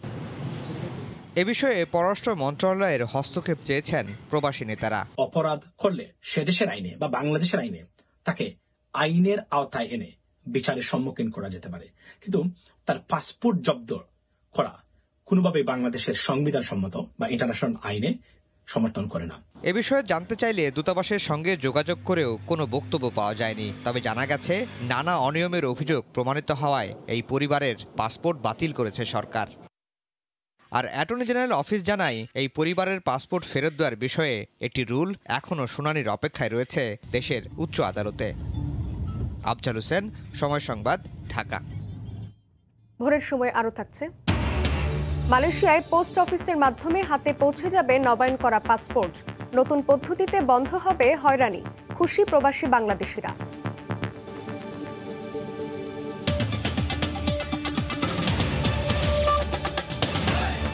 ব্রাহ্মণবাড়িয়ার মজলিশপুর সরকারি প্রাথমিক বিদ্যালয়ে নবনির্মিত শহীদ মিনার উদ্বোধন করা হয়েছে। গতকাল বিকেলে শহীদ মিনারের উদ্বোধন শেষে পুষ্পস্তবক অর্পণ করেন বেসামরিক বিমান ও পর্যটন মন্ত্রণালয় সম্পর্কিত সংসদীয় স্থায়ী কমিটির সভাপতি ও ব্রাহ্মণবাড়িয়া 3 আসনের সংসদ সদস্য আম ওবায়দুল মোক্তাদির চৌধুরী। পরে এক আলোচনা সভা অনুষ্ঠিত হয়। আন্তর্জাতিক অঙ্গনে বাংলা ভাষাকে আরও পরিচিত ও সমৃদ্ধ করতে ব্যাপক আকারে আন্তর্জাতিক মাতৃভাষা দিবস উদযাপনের আহ্বান জানান তিনি। আমাদের ভাষার মর্যাদাকে আমরা রক্ষা করি, আমরা একটি আমাদের ভাষা সমৃদ্ধ হবে, আমাদের দেশ সমৃদ্ধ হবে, আমরা একটা উন্নত জাতি হবে। দেশের বাইরের খবর। অল্পের জন্য মৃত্যুর হাত থেকে রক্ষা পেল বিমানে থাকা 231 যাত্রী ও 10 ক্রু। শনিবার যুক্তরাষ্ট্রের কলোরাডোর ডেনভারের বিমানবন্দর থেকে আকাশে ওড়ার কিছুক্ষণ পরে দুর্ঘটনার কবলে পড়ে বিমানটি। তবে পাইলটের দৃঢ়তায় শেষ পর্যন্ত বিস্ময়করভাবে বিমানটি জরুরি অবতরণ করতে সক্ষম হয়। কাতারে এশিয়ান টাউন প্লাজা মহলে প্রবাসী বাংলাদেশিদের জয় জয়কার। সেখানে ব্যবসা বাণিজ্যে ভারতীয়দের পেছনে ফেলে এগিয়ে প্রবাসী বাংলাদেশিরা। অধিকাংশ দোকানপাটই বাংলাদেশিদের মালিকানাধীন। কাতার প্রতিনিধি আনোয়ার হোসেন মামুনের তথ্য ও ছবি নিয়ে রিপোর্ট। কাতারের শিল্পনগরীর পাশে এশিয়ান টাউন প্লাজা মহল। ভেতরে প্রবেশ করতেই চোখে পড়বে বাংলাদেশ গ্যালারি। এই গ্যালারি দেখেই বোঝা যায় এখানে প্রবাসী বাংলাদেশি ব্যবসায়ীদের আধিপত্য। একসময় বেশিরভাগ দোকানপাট ভারতীয়দের দখলে থাকলেও বর্তমানে তাদেরকেও পেছনে ফেলে বাংলাদেশিরা এগিয়ে আছে বলে জানালেন প্রবাসীরা। এখানে হচ্ছে বাঙালিদের অবস্থান অনেক ভালো। আমাদের প্রায় চেয়ারম্যানের 12টা শপ আছে এখানে। 12টা শপ মিলিয়ে মেবি 35-40 স্টাফ রয়েছে। আরও উদ্যোক্তা এগিয়ে আসে এখানে।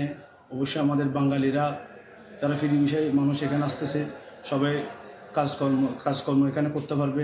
প্লাজা মহলের দোকানে বিক্রির জন্য বাংলাদেশ থেকে গার্মেন্টস সহ বিভিন্ন পণ্য নিয়ে আসেন বলে জানালেন প্রবাসী ব্যবসায়ীরা। আমার এখানে বিভিন্ন ধরনের স্টাফ আছে, বাঙালি, শ্রীলঙ্কা, নেপালি, বাংলাদেশি সবাই আছে। মধ্যপ্রাচ্যের দেশগুলোর মধ্যে কাতার একটি নিরাপদ রাষ্ট্র। দেশটির উন্নয়ন চোখে পড়ার মতো। যে কেউ চাইলে এদেশে একজন কাতারি স্পন্সর নিয়ে সামান্য পুঁজি নিয়েই ব্যবসা শুরু করতে পারেন। সময় সংবাদ, কাতার। মালয়েশিয়ায় বাংলাদেশ দূতাবাসের পাসপোর্ট নবায়নে হয়রানি এবং দালালদের দৌরাত্ম্য ঠেকাতে নেওয়া হয়েছে নতুন পদক্ষেপ। মালয়েশিয়াস্থ বাংলাদেশ দূতাবাসে শহীদ দিবস ও আন্তর্জাতিক মাতৃভাষা দিবসে এই সুখবর দিয়েছে দেশটিতে নিযুক্ত বাংলাদেশের নতুন রাষ্ট্রদূত মোহাম্মদ গোলাম সারোয়ার। নতুন এই পদ্ধতি চালু হওয়ায় খুশি প্রবাসী বাংলাদেশিরা। মালয়েশিয়া থেকে মোহাম্মদ আব্দুল কাদেরের রিপোর্ট। মালয়েশিয়ায় অবৈধ থাকা শ্রমিকদের বৈধ প্রক্রিয়ায় অংশ নিতে বাংলাদেশ হাইকমিশনে নতুন পাসপোর্টের আবেদন বেড়েছে আগের চেয়ে কয়েক গুণ বেশি। এমন সময়ে প্রবাসীদের হয়রানি বন্ধে বৈশ্বিক মহামারীতেও প্রবাসীদের সেবা দিতে নেওয়া হয়েছে নতুন উদ্যোগ। আগামী সপ্তাহ থেকে কুয়ালালামপুরের বাইরে থাকা প্রবাসীদের পাসপোর্ট নবায়ন সময়োপযোগী করতে স্থানীয় পোস্ট অফিস পোস্ট লাজুর সাথে আলোচনা করছে বাংলাদেশ দূতাবাস। সবকিছু ঠিক থাকলে আগামী সপ্তাহ থেকে পোস্ট অফিসের মাধ্যমে নবায়নকৃত পাসপোর্ট প্রবাসীদের হাতে পৌঁছে যাবে বলে আশা করছেন মালয়েশিয়ায় বাংলাদেশ দূতাবাসের হাইকমিশনার মোহাম্মদ গোলাম সারোয়ার। এখানে বেশি সংখ্যক বাংলাদেশিরা বসবাস করেন, সেই জায়গাতে আপনাদের পাসপোর্টগুলো আপনাদের নিকটস্থ পোস্ট অফিসে আমরা পাঠানোর ব্যবস্থা করব, যাতে করে আপনাদেরকে কষ্ট করে আর দূতাবাসে আসতে হবে না, অর্থ অপচয় হবে না এবং রাস্তাঘাটে আপনারা হয়রানির শিকার হবেন না। করোনার বিধিনিষেধের মধ্যেই অনেক প্রবাসী বাংলাদেশি নবায়নকৃত পাসপোর্ট হাতে না পাওয়ার শঙ্কায় থাকলেও দূতাবাসের এই নতুন উদ্যোগে খুশি প্রবাসী বাংলাদেশিরা। দূতাবাস প্রবাসীদের জন্য যে নতুন নিয়ম চালু করেছে তাতে আমরা অনেক আনন্দিত। আগে যে আমাদের দুর্ভোগান্তিটা হইতো পাসপোর্ট নিয়ে, এখন আর হবে না। বিগত দিনগুলিতে আমরা পাসপোর্ট হাতে পেতে ৩-৪ মাস সময় লেগে যেত, এখন আর আমাদের সেই সমস্যাটা নেই। প্রবাসীদের সমস্যা নিরসনে স্থানীয় পোস্ট অফিস পোস্ট লাজুর এই সেবার কারণে হয়রানি বন্ধ হবে বলে মনে করেন প্রবাসীরা। মোহাম্মদ আব্দুল কাদের, সময় সংবাদ, মালয়েশিয়া। গণমাধ্যমের বিজ্ঞাপনের লভ্যাংশ শেয়ার নিয়ে ফেসবুকের সঙ্গে অস্ট্রেলিয়ার দ্বন্দ্ব এখন তুঙ্গে। দেশটির সব ধরনের সংবাদ দেখা ও খবরের লিঙ্ক শেয়ার বন্ধ করে দিয়েছে সামাজিক যোগাযোগ মাধ্যমটি। আসলে কি হয়েছিল, কেন পাল্টাপাল্টি অবস্থানে ফেসবুক ও অস্ট্রেলিয়া সরকার? সকালের ঘুম ভাঙার পর বেশিরভাগ মানুষই মুঠোফোন হাতে তুলে নেন। টাইমলাইনে এক নজর চোখ না বুলালেই যেন নয়। পত্রিকার বদলে ফেসবুকেই দেশ বিদেশের সবশেষ খবর জেনে নেন খুব সহজে। বিপত্তি ঘটে গত বৃহস্পতিবার সকাল থেকে। ফেসবুকে কোনো রকম খবর দেখতে পাচ্ছিলেন না অস্ট্রেলিয়ার নাগরিকরা। এমনকি দেশি খবরের লিঙ্ক শেয়ার করা থেকেও বঞ্চিত হন তারা। শুধু তাই নয়, ফেসবুকে সরকারি স্বাস্থ্য, জ্বালানির মতো জরুরি সরকারি তথ্য সংক্রান্ত পরিষেবার পেজগুলোও বন্ধ ছিল। ফেসবুক ও অস্ট্রেলিয়া সরকারের মধ্যে দ্বন্দ্ব এখন তুঙ্গে। আসলে কি হয়েছিল? মূলত অস্ট্রেলিয়ার গণমাধ্যমের বিজ্ঞাপনের লভ্যাংশ শেয়ার নিয়ে প্রস্তাবিত নতুন আইনের জেরে এই সংবাদ পরিষেবা বন্ধ করে দেয় ফেসবুক। কি বলা আছে অস্ট্রেলিয়া সরকারের প্রস্তাবিত সেই আইনে? গুগল, ফেসবুকের মতো টেক সংস্থাগুলি একেবারে বিনা খরচেই স্থানীয় সংবাদ সংস্থা ও গণমাধ্যমের খবরাখবর দেখায়। শেয়ার করা যায় বিভিন্ন সংবাদের লিঙ্ক, আর এই বিজ্ঞাপন থেকে তারা মোটা অঙ্কও আয় করে। যে গণমাধ্যমগুলোর খবর শেয়ার করে ফেসবুক ও গুগল কোটি কোটি অর্থ নিয়ে যাচ্ছে, সেই গণমাধ্যমগুলোই বিজ্ঞাপন থেকে বঞ্চিত।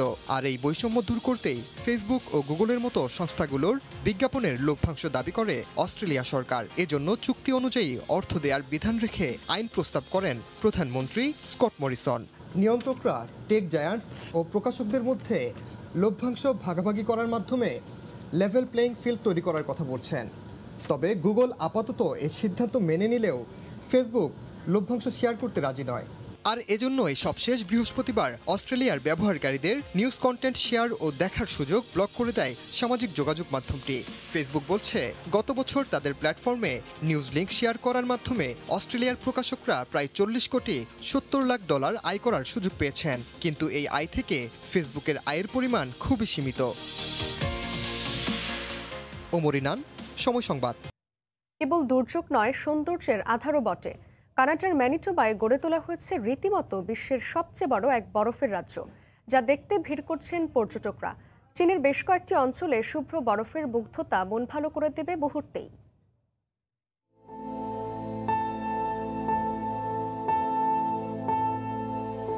চীনের হুবেই প্রদেশের সৌন্দর্য মন কেড়ে নেবে যে কারো। শীত মৌসুম যেন দেশটিতে একরকম আশীর্বাদই বটে।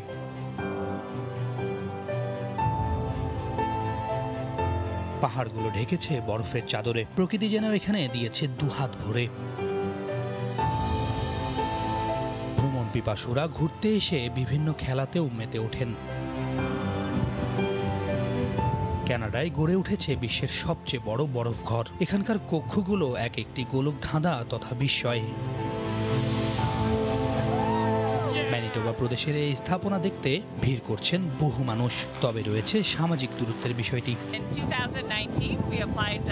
2019 সালে আমরা চিন্তা করি বরফ দিয়ে কিছু করা যায় কিনা। এই আকৃতির স্থাপনা নিয়ে ভাবনা ও কাজ শুরু তখন থেকেই। চলতি বছরের ফেব্রুয়ারিতে যার কাজ সম্পন্ন হয় দ্রুতই উন্মুক্ত করে দেই সবার জন্য।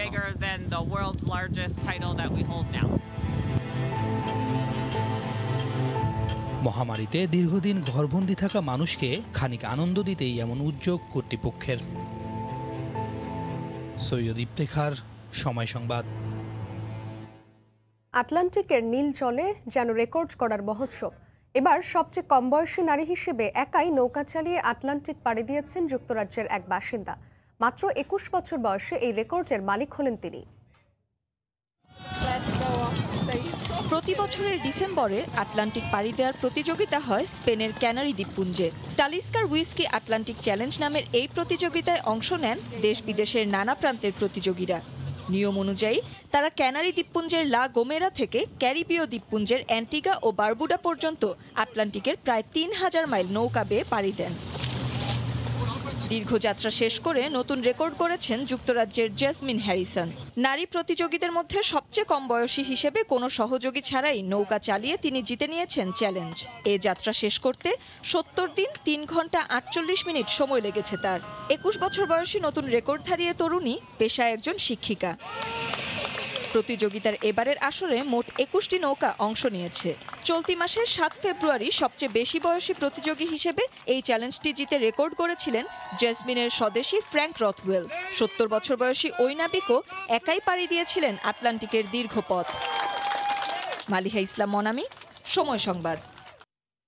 সিটি গ্রুপের পৃষ্ঠপোষকতায় মরহুম হাজী মোহাম্মদ নুরুল হক স্মৃতি টুর্নামেন্টে চ্যাম্পিয়ন হয়েছে পৃথিবী চ্যালেঞ্জ। করোনার মাঝেও গ্যান্ডারিয়ার ধূপখোলা মাঠে T10 এই টুর্নামেন্টে অংশ নিতে পেরে উচ্ছ্বসিত খেলোয়াড়রা।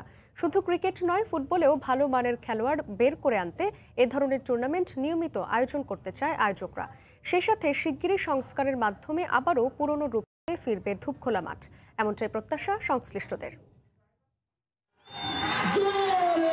গ্যান্ডারিয়ার ধূপখোলা মাঠ, পুরনো ঢাকার এই ঐতিহ্যবাহী মাঠ থেকে জাতীয় পর্যায়ে ভূমিকা রেখেছেন বেশ কজন খেলোয়াড়। জাতীয় ক্রিকেট দলের সাবেক অধিনায়ক আমিনুল ইসলাম বুলবুল, মোহাম্মদ রফিক, ফুটবলার মামুন, ইমন বাবুরা এই মাঠ থেকে উঠে এসে পূরণ করেছেন নিজেদের স্বপ্ন। করোনার মাঝেও তরুণদের খেলাধুলায় সম্পৃক্ত করতে ধূপখোলা মাঠে সিটি গ্রুপের পৃষ্ঠপোষকতায় প্রথমবারের মতো মরহুম হাজী মোহাম্মদ নুরুল হক স্মৃতি টুর্নামেন্ট আয়োজন করা হয়। টুর্নামেন্টে 16টি দল অংশ নেয়। ফাইনালে পৃথিবী চ্যালেঞ্জের মুখোমুখি হয় সাইবার শট। টস জিতে ব্যাট করে নির্ধারিত ওভারে 9 উইকেটে 87 রান তোলে পৃথিবী চ্যালেঞ্জ। জবাবে ব্যাট করতে নেমে প্রতিপক্ষের বিধ্বংসী বোলিংয়ে 71 রানে গুটিয়ে যায় সাইবার শট। ফলে 17 রানে ম্যাচ জিতে চ্যাম্পিয়ন হয়েছে পৃথিবী চ্যালেঞ্জ। করোনার মাঝেও গ্যান্ডারিয়ার ধূপখোলা মাঠে T10 এই টুর্নামেন্টে অংশ নিতে পেরে উচ্ছ্বসিত খেলোয়াড়রা। এই বছর শুরু, এখন থেকে আমাদের প্রতি বছরই এই টুর্নামেন্ট হবে। এই টুর্নামেন্টের মাধ্যমে আমাদের এইখান থেকে ভালো মানের প্লেয়ার বেরিয়ে আসবে, তারা জাতীয় দলে খেলতে পারবে, আমরা এই আশা করি। মাঠে ফিরতে পেরে আমরা খুবই উচ্ছ্বসিত। আমার কাছে অনেক ভালো লাগতেছে এই যে এরকম একটা পরিবেশে টুর্নামেন্ট আয়োজন করছে। শুধু ক্রিকেট নয়, ফুটবলেও ভালো মানের খেলোয়াড় বের করে আনতে এ ধরনের টুর্নামেন্ট নিয়মিত আয়োজন করতে চায় আয়োজকরা। আমাদের ইস্টার্ন ক্লাব আছে, পুরানো ঢাকার ঐতিহ্যবাহী ক্লাব। তো আমরা এখান থেকে অনেক বড় বড় প্লেয়ার, বুলবুল ভাই সাবেক যে অধিনায়ক ছিল বাংলাদেশ টিমের, বুলবুল ভাই কিন্তু আজকে আমাদের এই মাঠ থেকেই খেলা শুরু। তার সামনের দিনগুলোতে আরও ভালো ভালো প্লেয়ার আমাদের মাঠ থেকে হবে ইনশাল্লাহ। সবার সহযোগিতা চাচ্ছি আমরা। ব্যারিস্টার ফজলুর তাপস উনি আমাদের কথা দিয়েছে যে আমাদের এই মাঠ সংস্কার করে আবার খেলার উপযোগী করে দিবে। আমরা এটাকে প্রতি বছর ধরে রাখার চেষ্টা করব। আমাদের এই সবুজে ঘেরা যে আগের মাঠ ছিল সেই মাঠ আবার আমরা ফিরে পাবো। আগামীতে 32টি দল নিয়ে দিবারাত্রি T10 টুর্নামেন্ট আয়োজন করার কথা জানায় আয়োজকরা। দীপু, সময় সংবাদ, ঢাকা। টানা 18 মাস ধরে কমছে ওভেন পোশাকের রপ্তানি আয়। সে তুলনায় কিছুটা ভালো অবস্থানে রয়েছে নিট পোশাক। উদ্যোক্তারা বলছেন দেশি কাঁচামালের যোগানের কারণে রপ্তানি বাজারে সুবিধা পাচ্ছে নিট পোশাক। এখানেই বেশ পিছিয়ে ওভেন খাত। তৈরি পোশাক খাতকে এগিয়ে নিতে তাই দেশীয় বস্ত্র খাতকে এগিয়ে নেওয়ার পরামর্শ অর্থনীতি বিশ্লেষকদের। কামরুল হাসান সবুজের রিপোর্ট।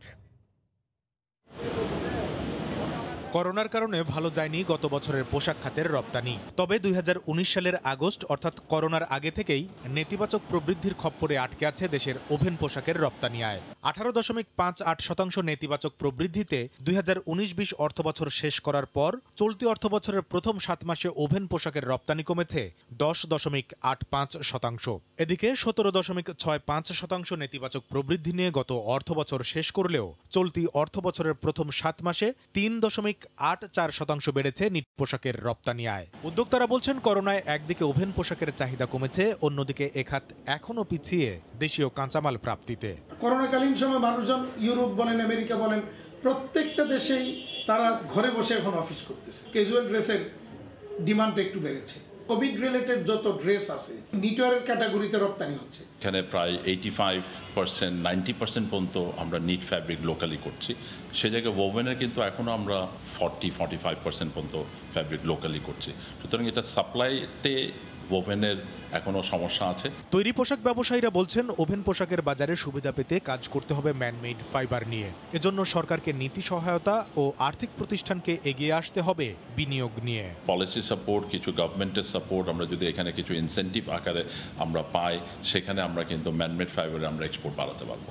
দীর্ঘদিন ধরে পোশাক খাত নিয়ে কাজ করা অর্থনীতি বিশ্লেষকদের পরামর্শ, ওভেন খাতকে এগিয়ে নিতে হবে দেশীয় বস্ত্র খাতকে। নিট পণ্যের যেমন ভ্যালু এডিশন আছে, ওভেন পণ্যেও যদি ভ্যালু এডিশন, লোকাল ভ্যালু এডিশনটা আমরা বাড়াতে পারি, তাহলেই আসলে এই খাতটিকে আরো অনেক দূর এগিয়ে নিয়ে যাওয়া সম্ভব হবে।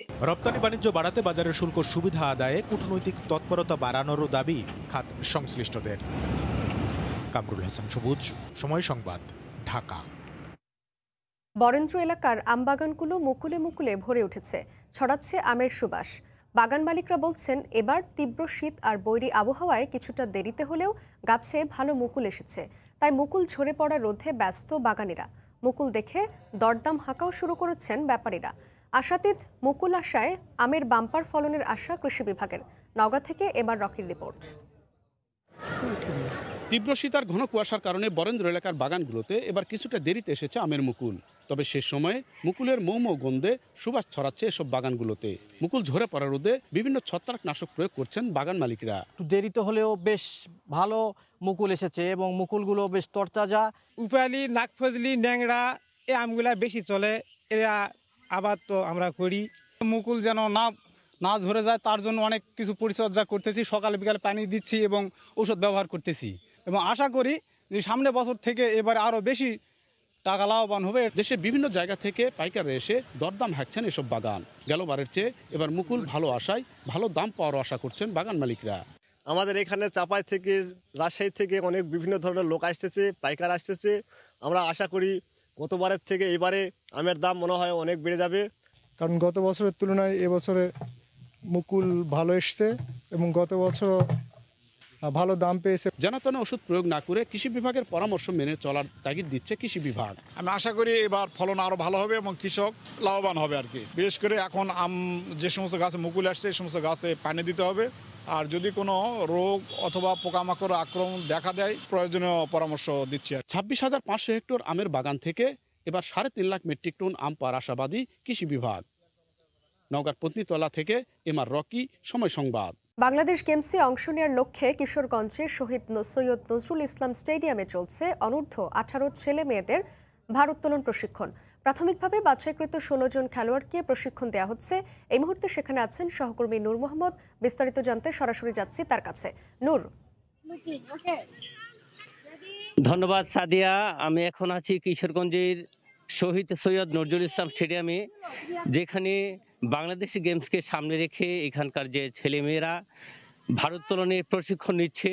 ভোর থেকেই যারা প্রশিক্ষণার্থী তারা এখানে এসেছে এবং এই শহীদ সৈয়দ নজরুল ইসলাম স্টেডিয়ামের খোলা মাঠে ভারোত্তোলনের প্রশিক্ষণ নিয়ে অংশগ্রহণ করেছে। তাদের একটি উদ্দেশ্য, তারা যে আসন্ন যে বাংলাদেশ গেমসে অংশ নিয়ে তাদের প্রতিভা বিকশিত করা। আর এখানে প্রশিক্ষণ দিচ্ছেন জাতীয় পর্যায়ের যে প্রশিক্ষক, যে শাহরিয়ার সূচি।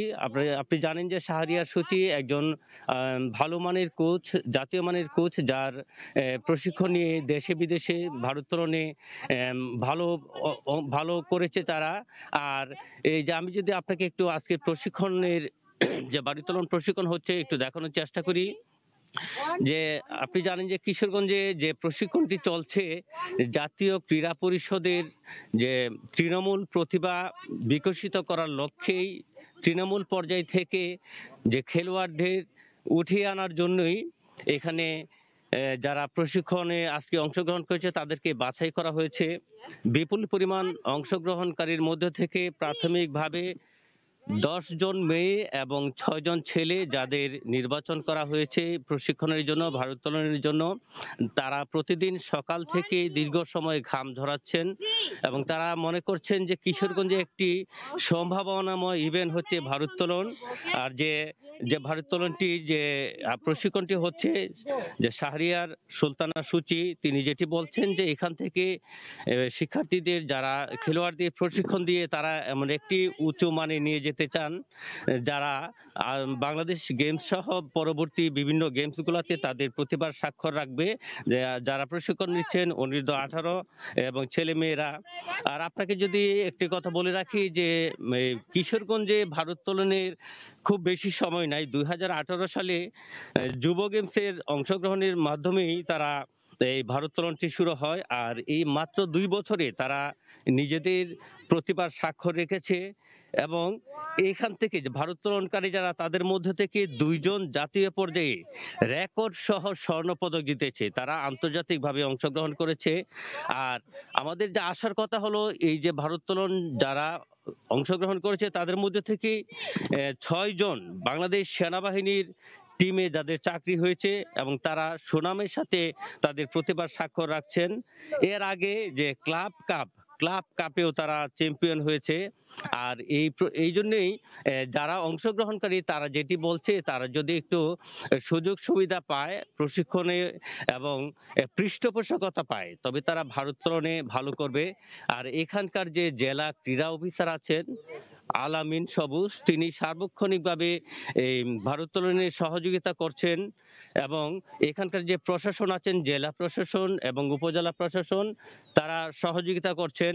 আর এখানে যে 2 জন কোচ সহকারী কোচ আছেন জনাব আজহার উদ্দিন এবং সূচি দুজনেই তাদেরকে হাতে কলমে কৌশলগুলো ভারোত্তোলনের কৌশলগুলো শেখাচ্ছেন, যারা কিভাবে কৌশল অর্জন করে ভারোত্তোলন করে তারা নিজেদের প্রতিভার স্বাক্ষর রাখতে পারে।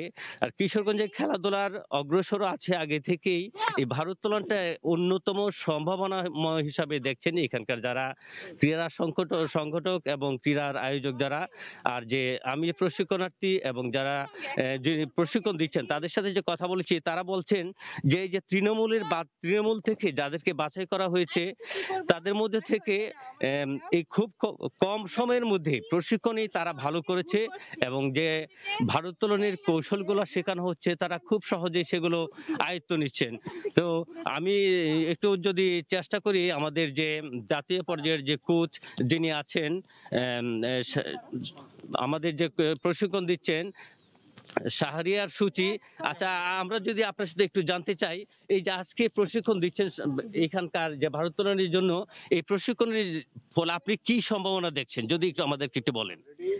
আসসালামু আলাইকুম, আমি শাহরিয়ার সুলতানা সূচি। এখানে আসলে ভারোত্তোলন 2018 সাল থেকে আমি প্রথম আসি জাতীয় ক্রীড়া পরিষদের সেম এই প্রোগ্রাম তৃণমূল পর্যায়ের ট্যালেন্ট হান্টিং প্রোগ্রাম। তো সেখান থেকে আজকে বাংলাদেশ সেনাবাহিনীতে 5 জন খেলোয়াড় অলরেডি রিক্রুট হয়েছে এবং আগামীতে আরো অনেক সম্ভাবনা এখানে আছে। আমি আশা করছি এখান থেকে আন্তর্জাতিক পর্যায়ে এবং জাতীয় পর্যায়ে তো অলরেডি রেকর্ড করেছে মার্জিয়া আক্তার ইকরা এবং ফারজানা আক্তার রিয়া।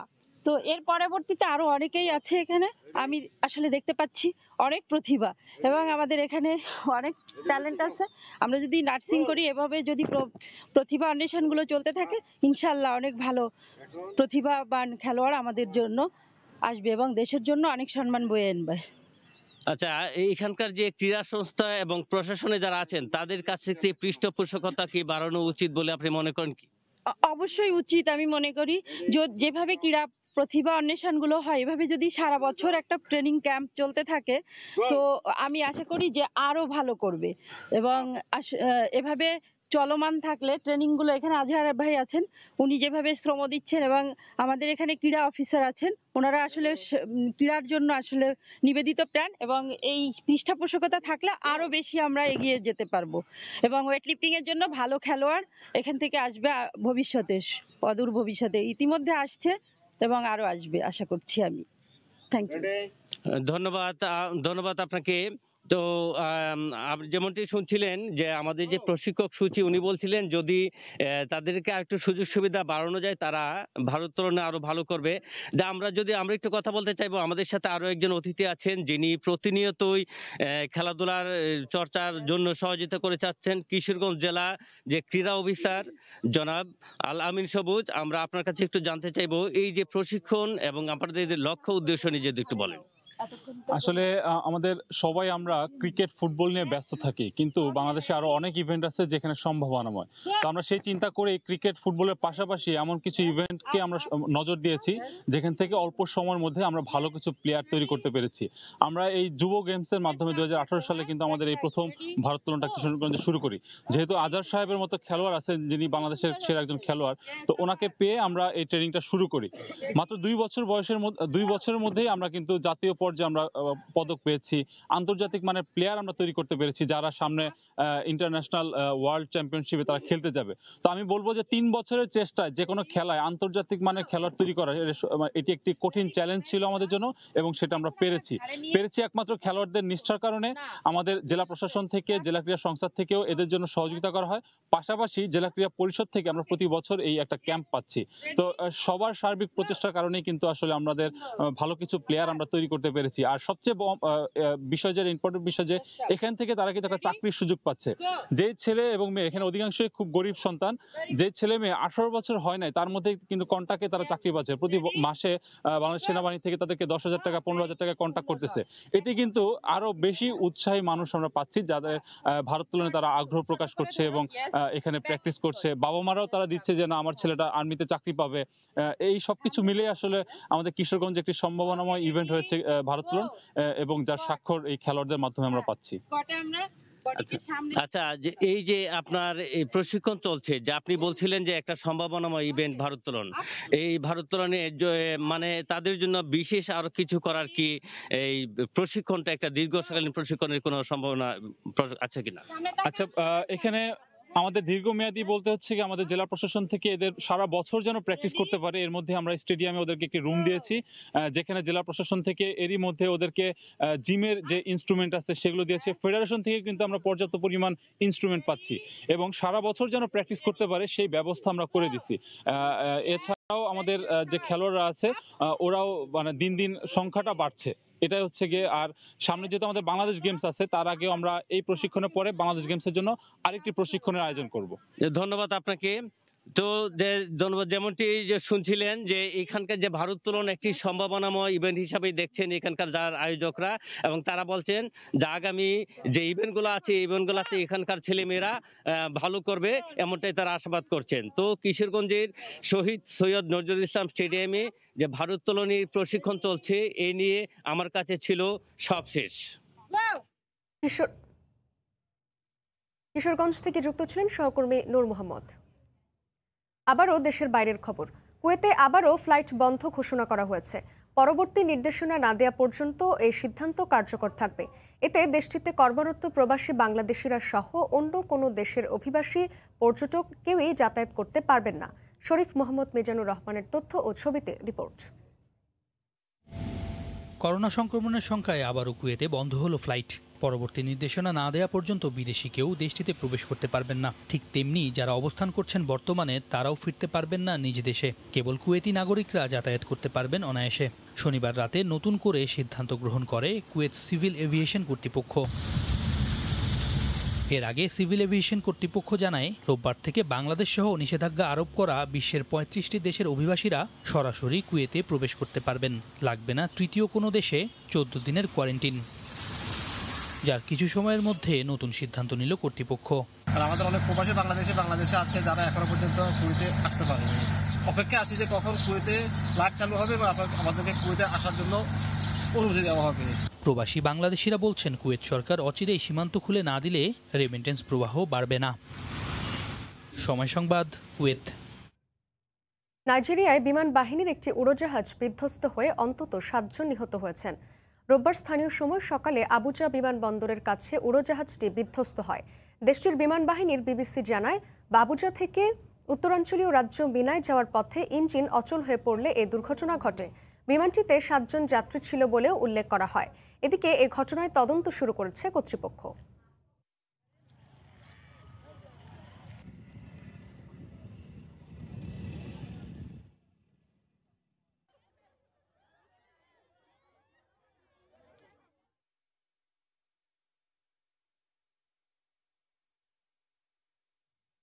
আয়ারল্যান্ডে সংক্রমণ এবং মৃত্যুর হার খানিকটা কমলেও এখনও নিয়ন্ত্রণের বাইরে।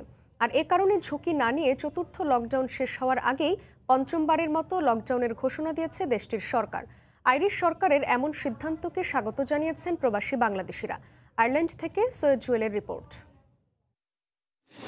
আয়ারল্যান্ডে বড়দিন ও নতুন বছর উপলক্ষে শপিং মলগুলোতে উপচে পড়া ভিড়ের কারণে করোনার সংক্রমণ বেড়েছিল কয়েক গুণ। পরিস্থিতি সামাল দিতে গেল 30শে ডিসেম্বরে চতুর্থ লকডাউন দিতে বাধ্য হয় আইরিশ সরকার, যা আগামী 5ই মার্চ শেষ হওয়ার কথা ছিল।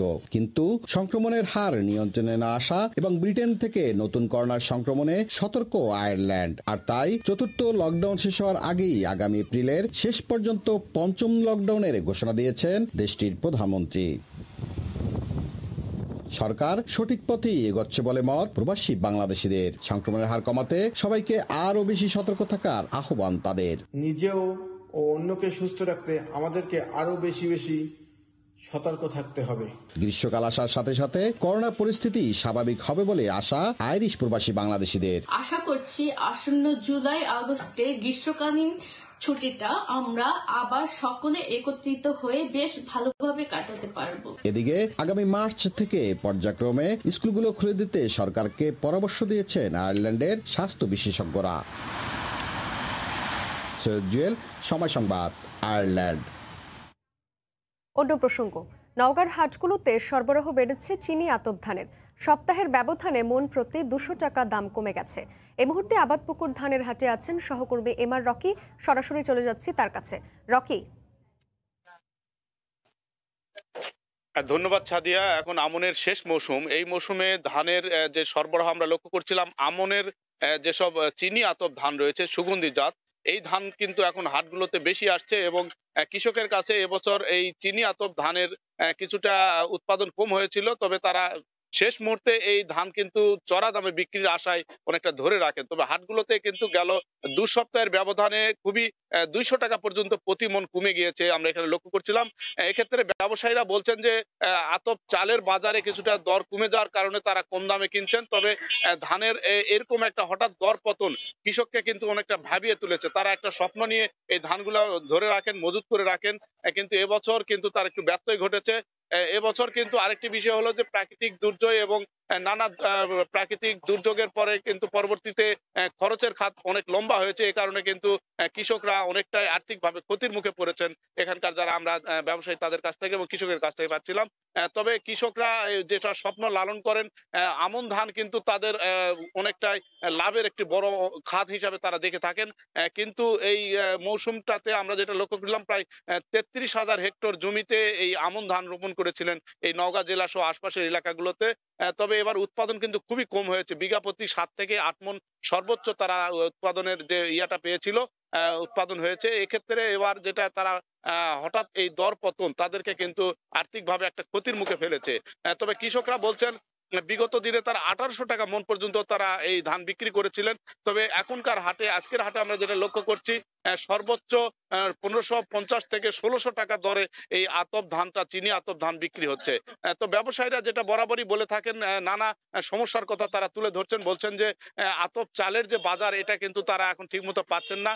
অন্যদিকে কিন্তু তাদের রপ্তানি করার একটা সুযোগ থাকে, রপ্তানি বন্ধ হয়ে রয়েছে, এরকম অজুহাত দেখে কিন্তু এরকম একটা দর তারা মন প্রতি 200 টাকা কমিয়ে দিয়েছে। আরেকটি বিষয় হলো, এই জেলায় কিন্তু খাদ্য সংগ্রহ অভিযান আগামী 28 তারিখ পর্যন্ত চলবে। তবে এবছর কিন্তু খাদ্য সংগ্রহের যে লক্ষ্যমাত্রা দেওয়া হয়েছিল 55,000 মেট্রিক টন চাল এবং 11,000 মেট্রিক টন ধানের যে লক্ষ্যমাত্রা, তা কিন্তু পুরোটাই ব্যাহত হয়েছে। এক্ষেত্রে যেটা ধানের যে দর, সেটা কিন্তু বাজারে অনেকটা বেশি, এই কারণে কিন্তু তারা লক্ষ্যমাত্রা অর্জন করতে পারেনি। জেলা খাদ্য বিভাগের কর্মকর্তারা জানিয়েছে এবছর তারা যে লক্ষ্যমাত্রা দিয়েছিলেন 11,000, তার বিপরীতে মাত্র 15 থেকে 20 মেট্রিক টন সর্বোচ্চ ধান তারা সংগ্রহ করতে পেরেছে এবং চালের ক্ষেত্রে কিন্তু 55,000-এর বিপরীতে মাত্র তারা সংগ্রহ করেছে 11,000 মেট্রিক টন। তবে সব মিলে কিন্তু বাজারে একটা অসম বাজার ব্যবস্থা এখানে লক্ষ্য করছিলাম। ধান এবং চালের কিন্তু একটা ফারাক রয়েছে। চালের বাজার কিন্তু প্রতি কেজি এখানে আমরা যেটা দেখছি যে 48 টাকার উপরে কিন্তু এখানে সব কিনা বেচা হচ্ছে। অন্যদিকে হাটগুলোতে তার বিপরীত চিত্র কিন্তু এই চিনি আতপ বা সুগন্ধি জাতের ধানের ক্ষেত্রে আমরা লক্ষ্য করছি। তবে মোটা জাতের যে ধানগুলি রয়েছে এটা কিন্তু বিক্রি হচ্ছে এখন পর্যন্ত 1280 থেকে সর্বোচ্চ 1300 টাকা পর্যন্ত। এই গোল্ডেন আতপ, স্বর্ণা এবং এই নাজির জাতীয় যে ধান রয়েছে। তবে ধানের বাজার ব্যবস্থার সঙ্গে কিন্তু চালের বাজারের একটা বড় ধরনের ফারাক এখানে আমরা দেখতে পাচ্ছি এবং চালের যেটা বাজার কৃষকরা বলছেন যে এবছর চাল যেটা তারা করে উৎপাদনের ক্ষেত্রে খরচের যেটা তারা দেখানোর চেষ্টা করেন, সেক্ষেত্রে কিন্তু বাজারে কিন্তু সেই তুলনায় ধানের দর কিন্তু পাচ্ছেন না। প্রতি কেজি চিকন জাতের যেসব চাল রয়েছে এই চালগুলো কিন্তু এখন বিক্রি হচ্ছে 64 থেকে 65 টাকা পর্যন্ত, কিন্তু ধানের বাজারে সর্বোচ্চ এখানে 1250 বা 1280 টাকা বিক্রি করছেন। এই বাজারের একটা অসামঞ্জস্য যে দরদামের ওঠানামা, এটা কিন্তু মুনাফাটা কৃষকরা পাচ্ছেন না। এক্ষেত্রে ব্যবসায়ীরা এই মুনাফাটা তারা অনেকটা লুপে নিচ্ছে, এমন কথা কিন্তু কৃষকের মুখ থেকে অভিযোগ আকারে আসছে। তবে কৃষি এবং ব্যবসায়ীদের ভিতর এই যে দরের ওঠানামা গেল 2 সপ্তাহের কিন্তু সবচেয়ে যেটা বেশি দর ওঠানামা করেছে তা কিন্তু আমরা এখানে দেখতে পাচ্ছি সুগন্ধি আতপ জাতের ধানেরই 1800 টাকা থেকে নেমে গিয়ে সেটা এখন বিক্রি হচ্ছে 1580 থেকে সর্বোচ্চ 1600 টাকা দরে।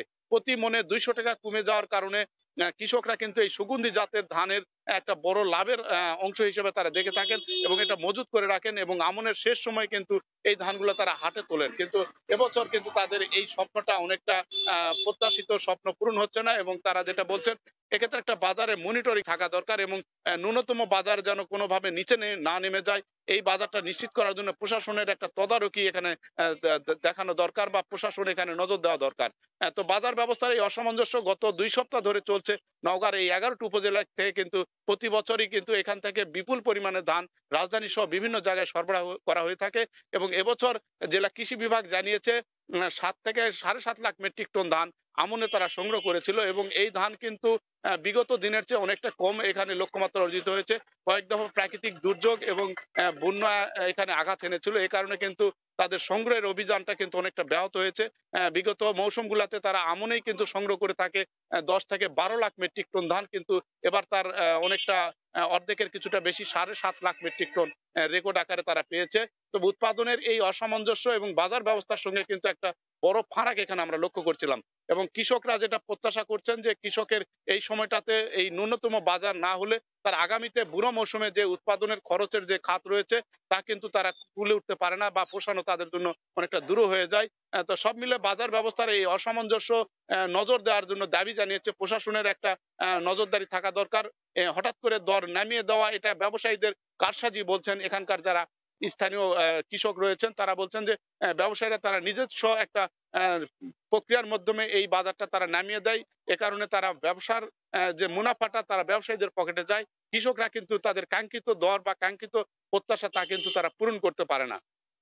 তো সব মিলে কিন্তু এই বাজারের অসামঞ্জস্য গত 2 সপ্তাহ ধরে চলছে এবং বাজারের এই পরিস্থিতিতে কিন্তু তারা যেটা প্রত্যাশা করছেন যে একটি ন্যূনতম বাজারের জন্য তাদের একটা নজরদারির মাধ্যমে যেন কাঙ্ক্ষিত দর তারা পান এবং এই চিনি আতপ ধানের বাজারটা যেন তাদের প্রত্যাশা অনুযায়ী তাদের পকেটে আসে, এই দাবি কিন্তু কৃষকের মুখ থেকে আমরা পাচ্ছিলাম।